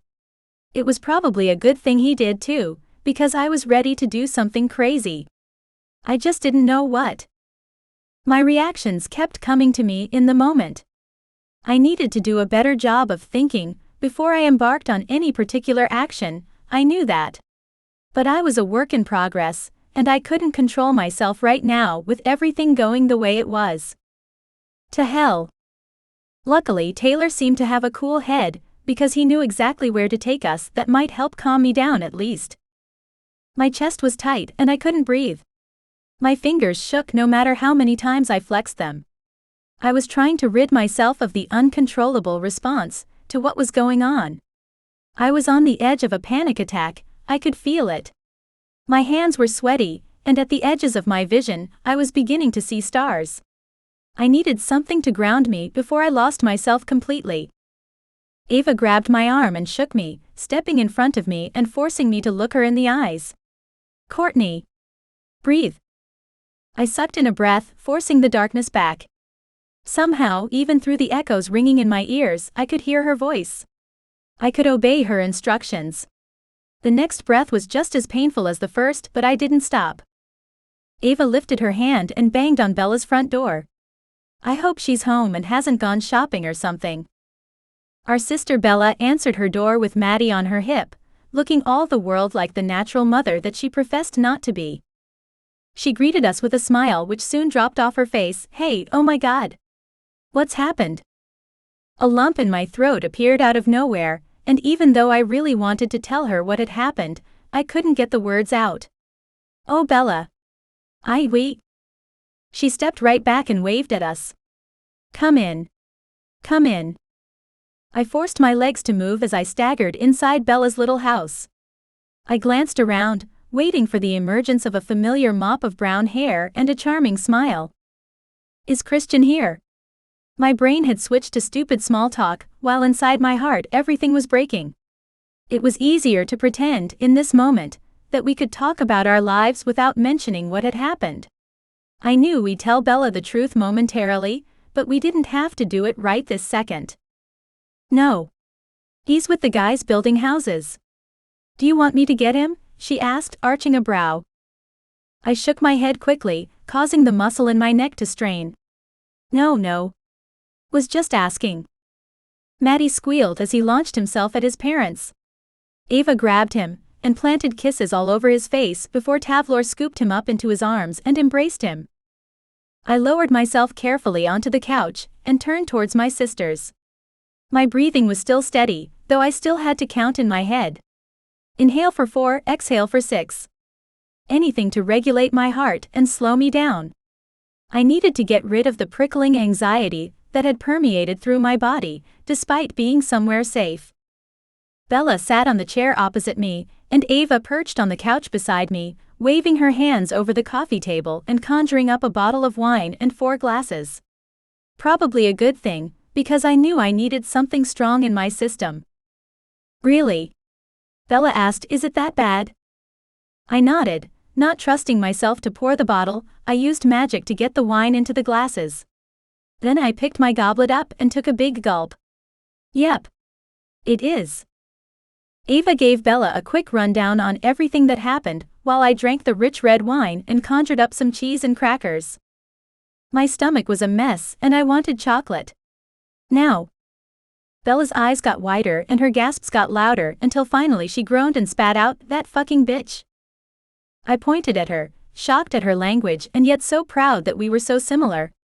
I broke out into a grin, feeling the prickle of anxiety start to dissolve, all because of my older sister's outburst. Exactly how I'm feeling, I said, lifting my glass of wine in her direction. Bella got to her feet and started to walk around the room, growling and talking to herself, I thought, since her words were pretty rhetorical. How could she do that? I can't believe the council bought into her bullshit. That bitch. She took mother, then blackmailed you 3, then poisoned father too. When will we stop trusting her? I sat back and watched Bella have a mini fight with herself. These were all points that had filtered through my head at one point or another throughout the day, and my frustration only mounted because I couldn't come up with any answer that would satisfy me. Her words calmed me though, knowing that Bella had taken over being angry, and I could breathe for a moment. I took a sip of wine. My heartbeat was almost back to normal, and my fingers weren't shaking any longer. When Bella turned to us, her fists had tightened with anger. I glanced at Ava to see if she was as amused as I was to see our little bookworm sister so enraged. Judging by the pressed lips and the flared nostrils, she was. It was like she was doing everything in her power to hold back. I can't believe Dad trusted her to do the right thing, Bella said. I filled the wine bottle once more with magic and poured myself another glass. I agree with you. I was surprised when he put the necklace straight on, but he'd probably missed her. Ava nodded. He would have. Wearing the necklace for a prolonged time is strange, in a way. But you get used to having someone to talk to. A literal voice in your head. It's comforting. I sighed and leaned back against the back of the couch. Yeah. And I suppose for him, it would be like having her back in his life. Tavlor walked over to our group and put Maddie on the rug, where he sat and clapped to himself. Here, hun, Ava said, handing her husband a glass of wine. How are you doing? I'm angry, Tavlor said. Matlock is lost, God knows where, and we're unable to bring him back. We need to find him, I declared. I set down my wine glass, resting my elbows on my knees as I leaned forward. Assuming he is actually lost. He could be back at the apartment under Charity's control, ready to destroy the universe. Ready to kill us. Tavlor groaned, hanging his head. More likely, he'd be signing his power as High Warlock over to her. Oh my God. He stiffened at the thought. Ava stood straight up, her eyes as wide as dinner plates. She wouldn't do that. He can't do that, surely. There's no way the council would let him. I mean, they've always been extremely traditional. There's no way. I jumped up too, my mind whirling with all the implications. Without realizing it, I cut off Ava's monologue. Well, let's look at the facts. Charity stole Mother's necklace because she knew we'd do anything to get it back. She then used it as her get-out-of-jail-free card, and instead of just letting everything go back to normal, she, what?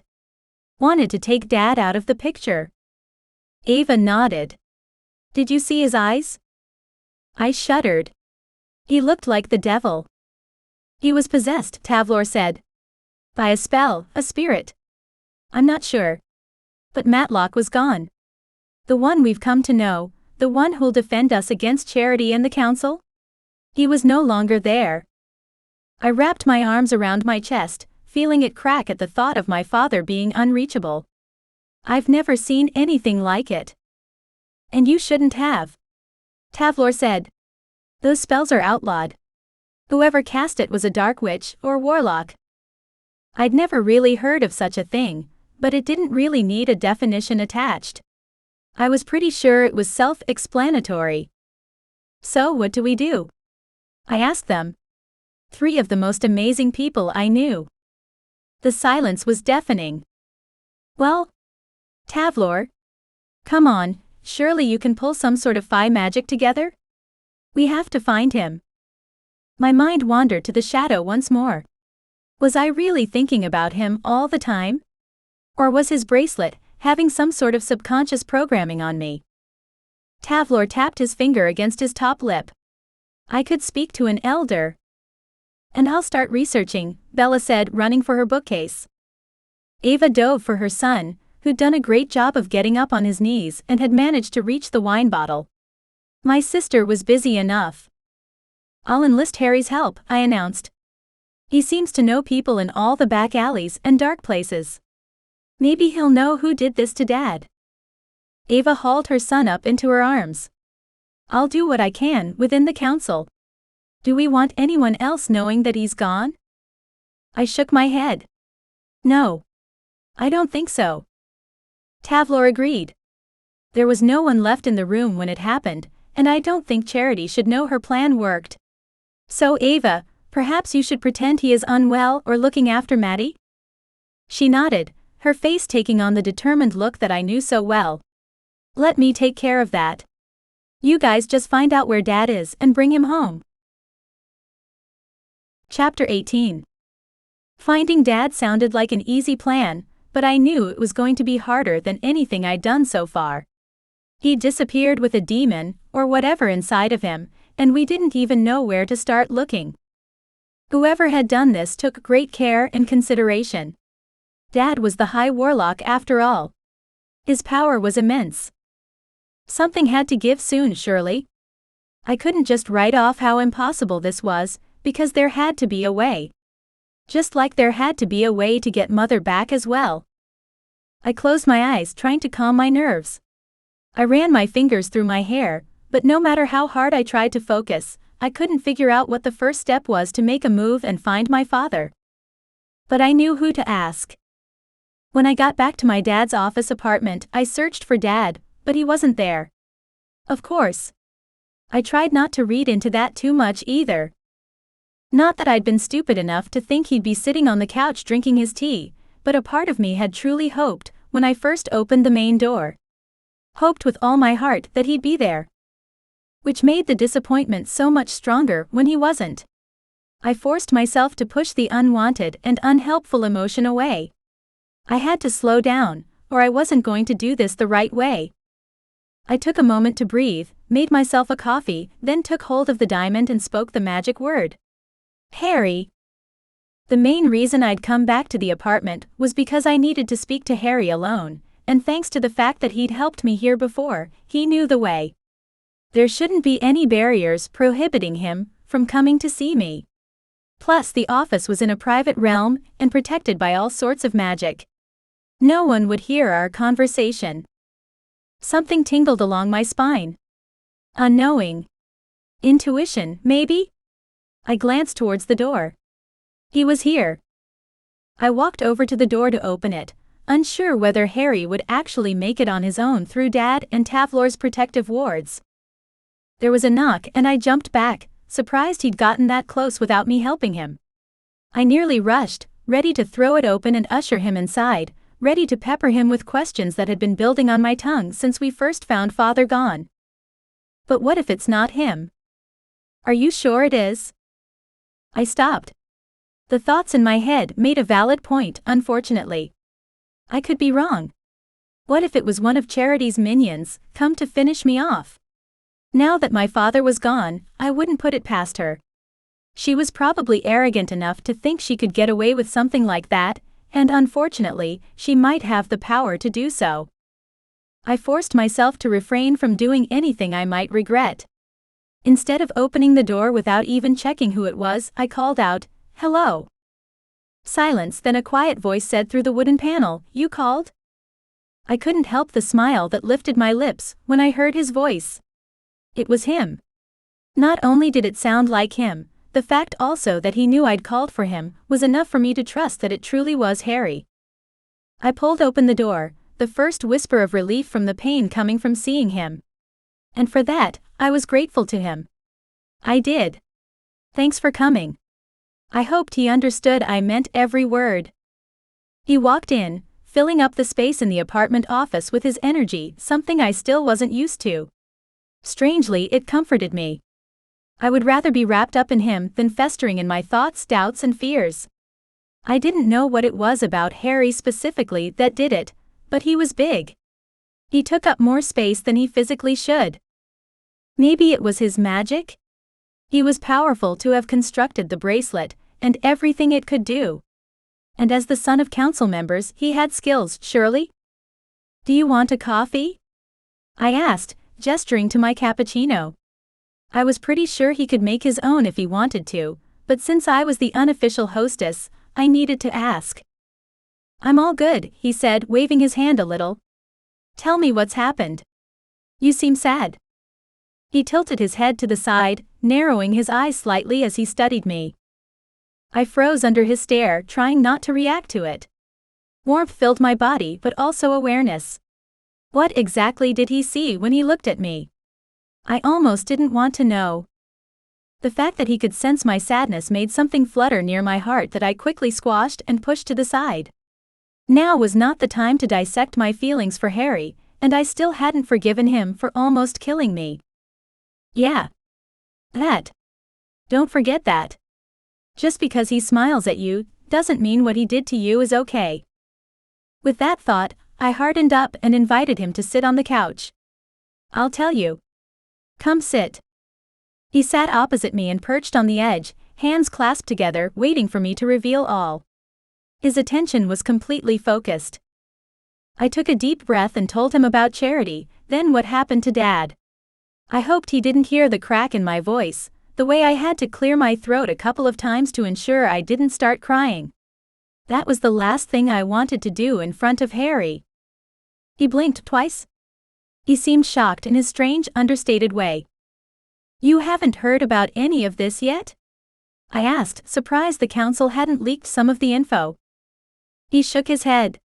"I haven't. But I'm sure the council will announce the changes soon. The fact that Charity is back is big news." "Yeah, fucking evil bitch." Harry's amused snort caught me off guard, then he pressed his lips into thin lines and schooled his features once more. "Yes, well, considering what I've told you and what I know personally, I can concur." I groaned, throwing myself back against the cushions. I can't believe she hexed Dad though. And to use my mother's necklace to do it. I'd like to say it's too low, even for her, but there's obviously no such thing.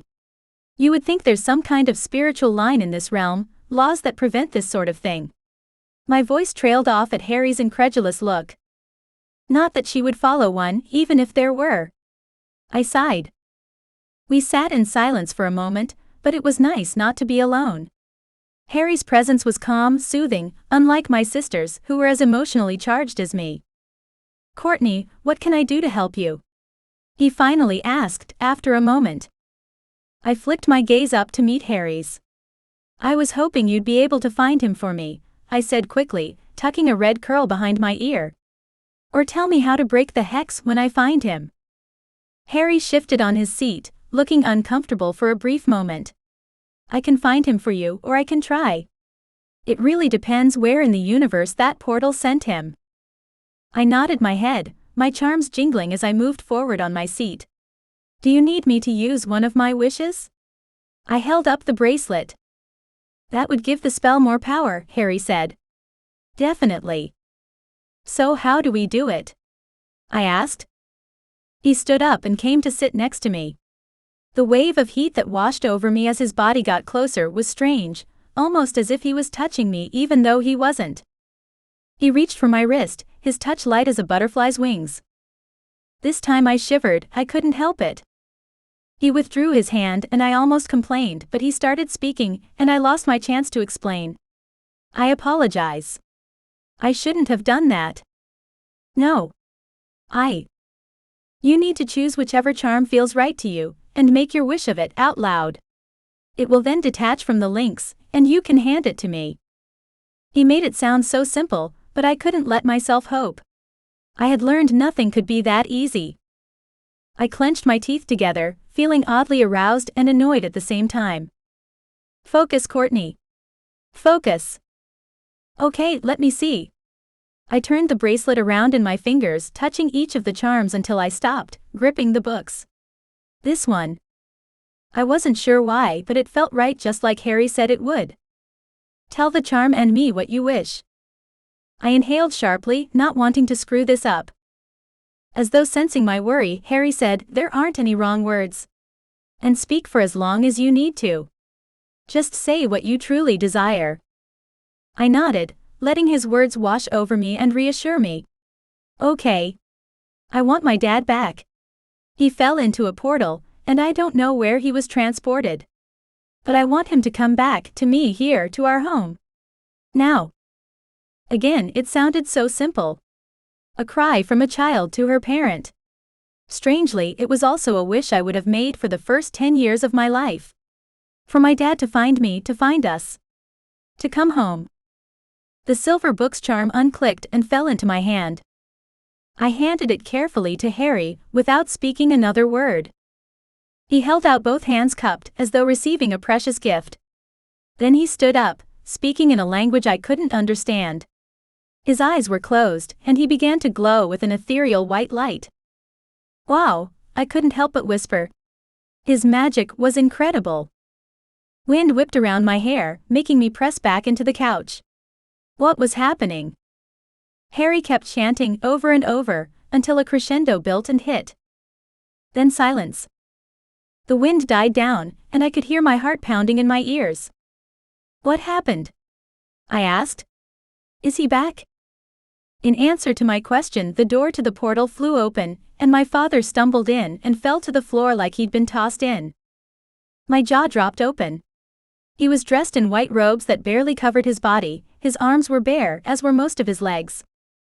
Oh my God! Where the hell had they sent him? Chapter 19. Dad! I called out to him, standing up to greet him. I was tentative. There was something off about him, and I couldn't be sure that was the same man who I considered my father. Not because I didn't trust Harry. I knew his magic was sound, even if I had been a victim of it a year ago. But because I didn't trust Charity, and I knew without a doubt, she would do anything to rip our family to shreds. Dad! I called again, taking a cautious step forward. I wanted to run to him, to wrap my arms around him and ask if he was okay, but I didn't want to push him away. I didn't want to startle him. A growl rose from his lips, and he lifted his head to glare at me. His eyes were glowing red, and a snarl filled the room. My mouth dropped open. This man wasn't my father. A surge of magic pushed and pulled at my skin. I knew what he was about to do, and there was no way I was going to be able to stop it in time. The best I could do was throw up my arms, but even then I knew it wouldn't be enough. Harry jumped in front of me without warning, throwing out a shielding spell in a matter of seconds. I'll hold him. Use another wish. Quickly. I blinked. The fact that Harry was able to act so hastily was enough to snap me to attention. I grabbed for the wand. I want my father back, as he was a week ago. I want whatever is possessing him right now to die. To disappear. Now. Harry didn't look at me but reached back with his free hand. The charm unlinked and I thrust it at him, grabbing onto his shirt as my knees trembled. Oh my God, Dad! What have they done to you? My father had gotten to his feet, and he looked ridiculous. But that wasn't the concerning thing. The door was still open, and his hands were clenched tightly into fists. Would he attack us, or would he dive back into the portal? Can you hold the shield? Harry called to me. He needed my help. I would have to protect us so he could do this next spell. I inhaled sharply, drawing on the strength my mother had drummed into me. Yeah. Do it. Harry dropped his shield to focus on the charm and the next spell, just as Dad charged. I threw a defensive spell up fast, then screamed as Dad hit the shield and bounced back, falling to the carpet. My anger spiked. It wasn't just that my father was attacking us with dangerous magic, or watching him disappear and using my mother's locket to do it. It was everything. I was so sick and tired of holding back in order to save face, to be civil, to do the right thing. When was I allowed to do the wrong thing? When was I allowed to express my true feelings about the situation? You idiot! I screamed at my father, fire burning through my veins. You should never have trusted Charity. Never. Why didn't you understand that? You put us all at risk and look at what happened to you. Dad was getting to his feet once more, but he was staggering as though drunk. Had the shield knocked him too hard? Or was Harry's spell working on him? I wanted to hope for the latter, but I couldn't be sure. Harry. It was hard, but I wanted to trust him. Despite everything he had done to me, I wanted to believe in him, in his magic, in the fact that he wanted to make things right. And maybe that was naive of me, but it was the truth. Harry was speaking to his cupped hands with his eyes closed, casting his spell. I had both hands out, magicking up a shield so that the demon inside my father didn't attack us. I needed to protect Harry, if my father was going to get well. It took more energy than I expected, but I pushed myself. I had to do this. For my father. For my family. Dad's eyes were still blazing red, yet he was falling sideways, crashing into the couch and then the wall. We looked utterly ridiculous, yet there was nothing funny about the situation. My stomach was twisted in a sickening fashion that had me gulping at the bile rising into my throat. Please, Dad, I whispered. Come back to us. Harry's voice was rising, so the effect of the spell should hit soon. And just as the thought went through my mind, my father stood straight up, then froze. Like a marionette doll whose strings were pulled tight. Harry stopped chanting and came to stand beside me. Keep the shield up, he whispered, and I nodded. I wasn't dropping this until my father spoke to me in his normal voice, and his eyes were as clear as day. My father's arms suddenly shot out and his head rolled back. The scream that echoed around the apartment wasn't human. It hit me like a needle to the brain, and I started to crumble. I wanted to go to him. That same instinct from before that wanted to make sure he was okay, caused my body to tremble. Don't drop the shield, Harry yelled, just before he cupped his hands over my ears. I stared up at him, his eyes closed and his face grimacing in pain as he kept his ears exposed to the sound. I felt his sacrifice with the keenness of a punch to the gut. I needed to do something, anything. I couldn't let him down. I locked my knees and forced all my magic into the spell, shaping the shield to connect to the ward just above the ceiling and beneath the floors. I thought I had run out of my magic, but apparently I hadn't. Almost like all that time without my magic had allowed me to save up some in reserve. Nothing would get past me now. I wouldn't let anything hurt me or Harry. But my dad was another story. He was still shrieking like a demonic cat, and red steam was now gushing out of his mouth. The sound was getting worse, and Harry was beginning to stumble. So to stop him from falling, I pressed closer to him, taking some of his weight against my body, and he pushed his palms tighter to my ears, blocking the sound out even more. I held on and held on, sweat beading on my forehead and running down my back. And just when I didn't think I could take a second more, when my arms were burning and Harry was falling on me, the shrieking stopped. I dropped my arms and with them, the shielding spell. Harry was still falling on me, and I had to push him up and shake him a little. He was passing out. Harry! Harry! Are you okay? His eyes rolled in his head, then he slowly straightened and took his weight back on his feet. When he saw how close we were, his pupils dilated, then he staggered backwards. I'm sorry. I don't know what happened.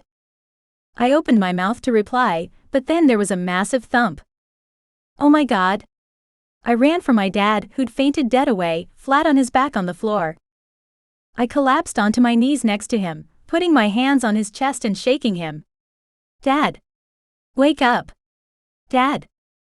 Panic descended and I began to shake. Is he breathing? I looked up at Harry, who was standing on the other side of Dad's body. Can you? Harry dropped to his knees and put his fingers to Dad's throat and waited. I could hear my own heart thumping away, pumping blood to the rest of my body, but was my father's heart still beating? I held my breath. Waited. Harry looked straight at me. There's no pulse. Harry got up on his knees and began CPR, pushing his hands against Dad's chest, forcing the blood around his body. I got to my feet. No. This wasn't right. He had to be mistaken. What do I do? My wish was to have my father back the way he was 2 weeks ago. Did I say something wrong? Harry stopped chest compressions to blow air into my father's mouth, then continued CPR. No. Your wish wasn't the problem. The possession was obviously well ingrained. So what? I demanded. The demon took his fucking soul. How do we get it back? Harry did another mouth-to-mouth, then came up again. His soul is still in there. The possession just stopped his heart. We can save him. I got down on my knees. I'll do the breaths, just tell me when. Harry and I got into a rhythm of CPR, while my brain raced to find another answer. Can we use our magic to shock him back into life? We need more power. Harry panted, putting his full body into the chest compressions. Can you call your sisters? I jumped to my feet. I could do better than that. I put my hands out and forged a letter and a spell, urging Tavlor and Ava to come immediately and Bella to hurry. I took my necklace off and held it in my hand. With my magic powered by fear and love, I split my key in half and sent it to my sisters. The necklace disappeared and I dropped back to my knees. They'll come, I told Harry and bent my head to continue to breathe life into my father. He couldn't die. Not now. I'd only just gotten him back. There would be nothing crueler than losing him too, knowing this all could have been prevented. Chapter 20. The minutes ticked by so slowly, I began to fear my sisters would never make it. My toes curled painfully as I continued to maneuver over my father. With every breath, with every chest compression, it felt like the odds of ever getting him back were getting smaller. Like water slipping through my fingers. No matter how tightly I tried to hold on to the inevitable, everything was slipping away. I needed to keep going. Ava and Bella had both been able to hold it together when they'd faced their individual challenges. They'd succeeded, defying the odds of the council and life. I couldn't let myself fail them. I couldn't fail myself. I blew another breath into my dying father's body, as a tear trickled down my face. No. Now was not the time to cry. I had to focus. I had to hang on. My sisters would come. They were incapable of letting me down, which meant I couldn't let him down. The door flew open and Ava ran in, her half-fey husband hot on her heels. What happened? Ava demanded, falling to her knees beside me, her eyes looking over our father's unmoving form. And what the hell is he wearing? I'd forgotten about his weird-ass angel sex slave get-up. Take over from Harry. I elbowed her in the side. He's getting tired. I'm not, Harry said, shaking his head. You've been going forever. I glared harder at Ava. Take a break, Harry. Please. Harry finally relinquished his role, falling back and panting hard. Ava got up on her knees and began compressions against Dad's chest. I filled them in quickly. I used a wish from Harry to bring Dad here, but he was still possessed and I had to wish that out of him too. It disappeared, but Dad's heart stopped. Breathe. I glanced up at Tavlor. Harry said we needed more power. Can you help? Tavlor nodded. We can't do necromancy, but he isn't dead yet. I can feel it. Matlock is still in there. He is, Ava agreed. The second I heard confirmation from my sister, my shoulders sagged with relief. I nearly wept, but I couldn't lose focus. Not yet. We weren't out of the woods. I can still feel him. His body is just giving up. Harry got to his feet and addressed Tavlor. I think a shock to start his heart again will work, but I'm not sure I have it in me after what we had to deal with before, he said. I knew that was difficult for him to admit, but I was glad he did it, regardless. Tavlor nodded, not bothering to ask what had happened. Instead he just said, I can do it. But you need to back me up, in case something happens. What did that mean? What else could possibly happen? They seemed to be speaking some sort of language I didn't understand. All I could really hear was Ava counting her chest compressions and saw my father's lifeless face beneath me. Step back. Both of you. Tavlor said, waving his hand at us. But if we stop, he'd die, wouldn't he? I chewed my bottom lip. As much as I trusted Tavlor, I wasn't sure I was ready to stop.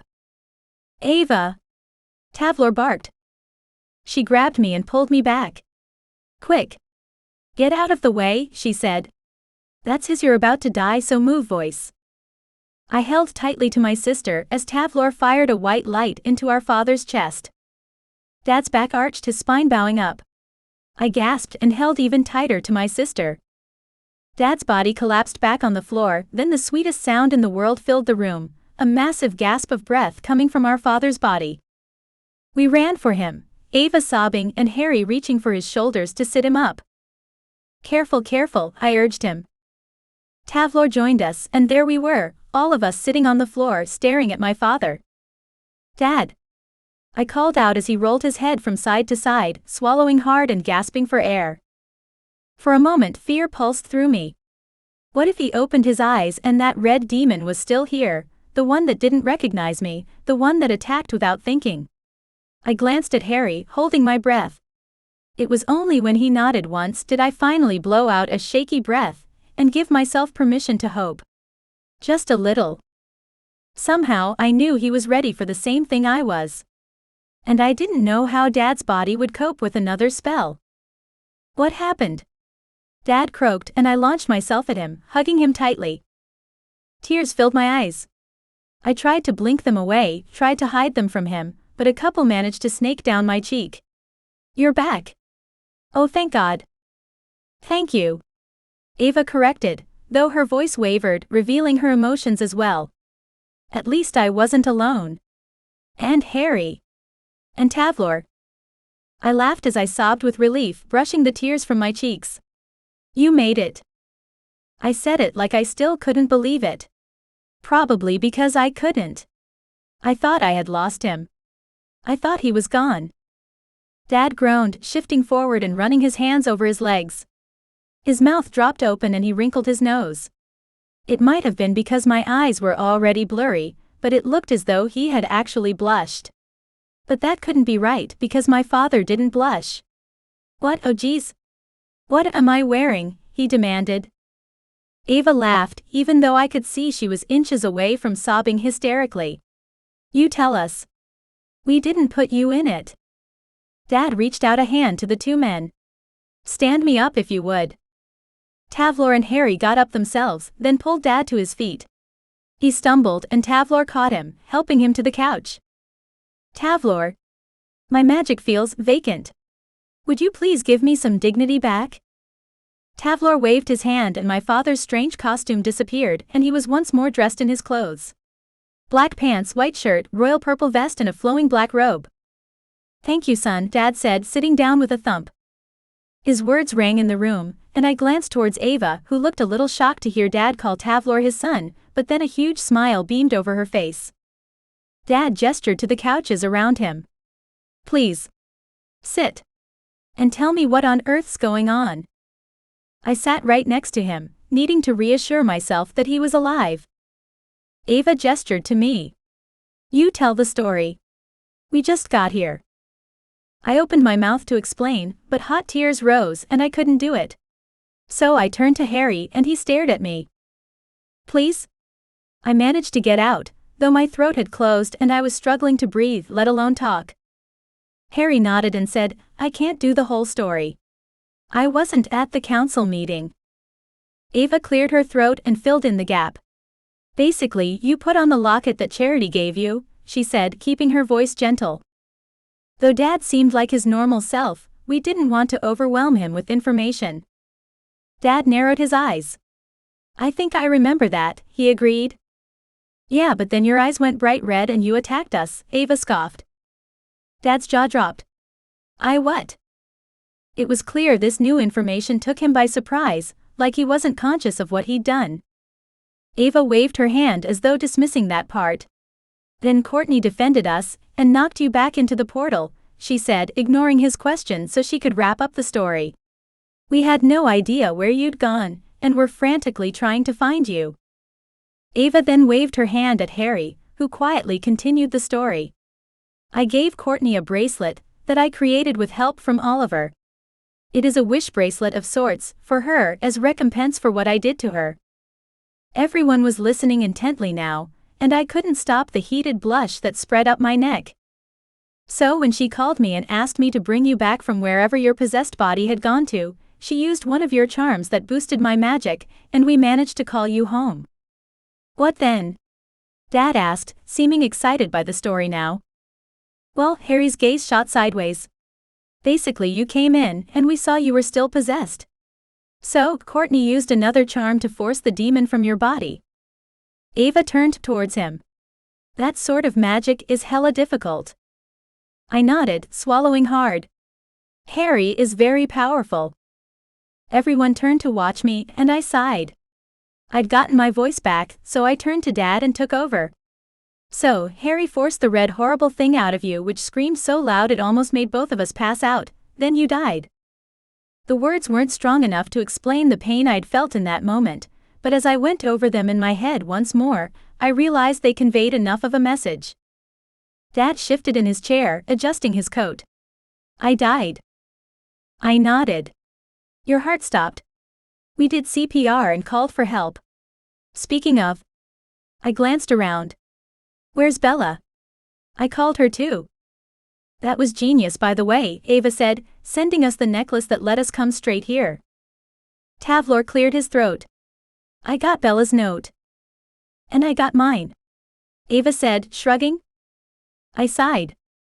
Well, it was one of the most stressful moments of my life, so I suppose screwing up on that bit isn't too bad, I murmured, running my fingers through my hair. My body was still tense even though I could relax. Father was okay. We were all safe. For now. But how long would that stay? Not at all, Tavlor reassured me. It meant I could easily follow also, and that was fantastic actually. Who brought me back?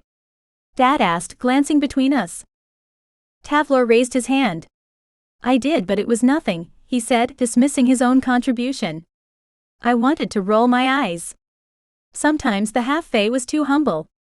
If these two hadn't kept your heart beating all that time, there would have been nothing to save. Harry glanced at me, then back at Dad. I would have tried to restart your heart, but the demon drained my magic. He let his voice trail off, but it was clear he was upset with himself for this. My dad stood up and held his hand out to Harry. Don't apologize for anything, Harry. I owe you my life. Thank you. Harry stood up and shook Dad's hand. It was my pleasure, hi Warlock. He nodded his head once in some kind of bow. Dad turned to me and held open his arms. This time I didn't hold myself back. I didn't think I'd be able to, even if I tried. I jumped up and flew into them, then Ava joined us in a big Adonolfi embrace. We were only missing Bella, but she was here in spirit. When the tears stopped flowing, I stepped back and looked at my sister. The sadness and shock were seeping away, and I could feel only one thing. You know what we have to do now? I asked her, my voice going hard despite the sentimental moment. Ava nodded. Yes. Get Mom back and make that bitch pay. The end of Courtney's first story. Continue the saga and Throne of the Council up for pre-order now, here.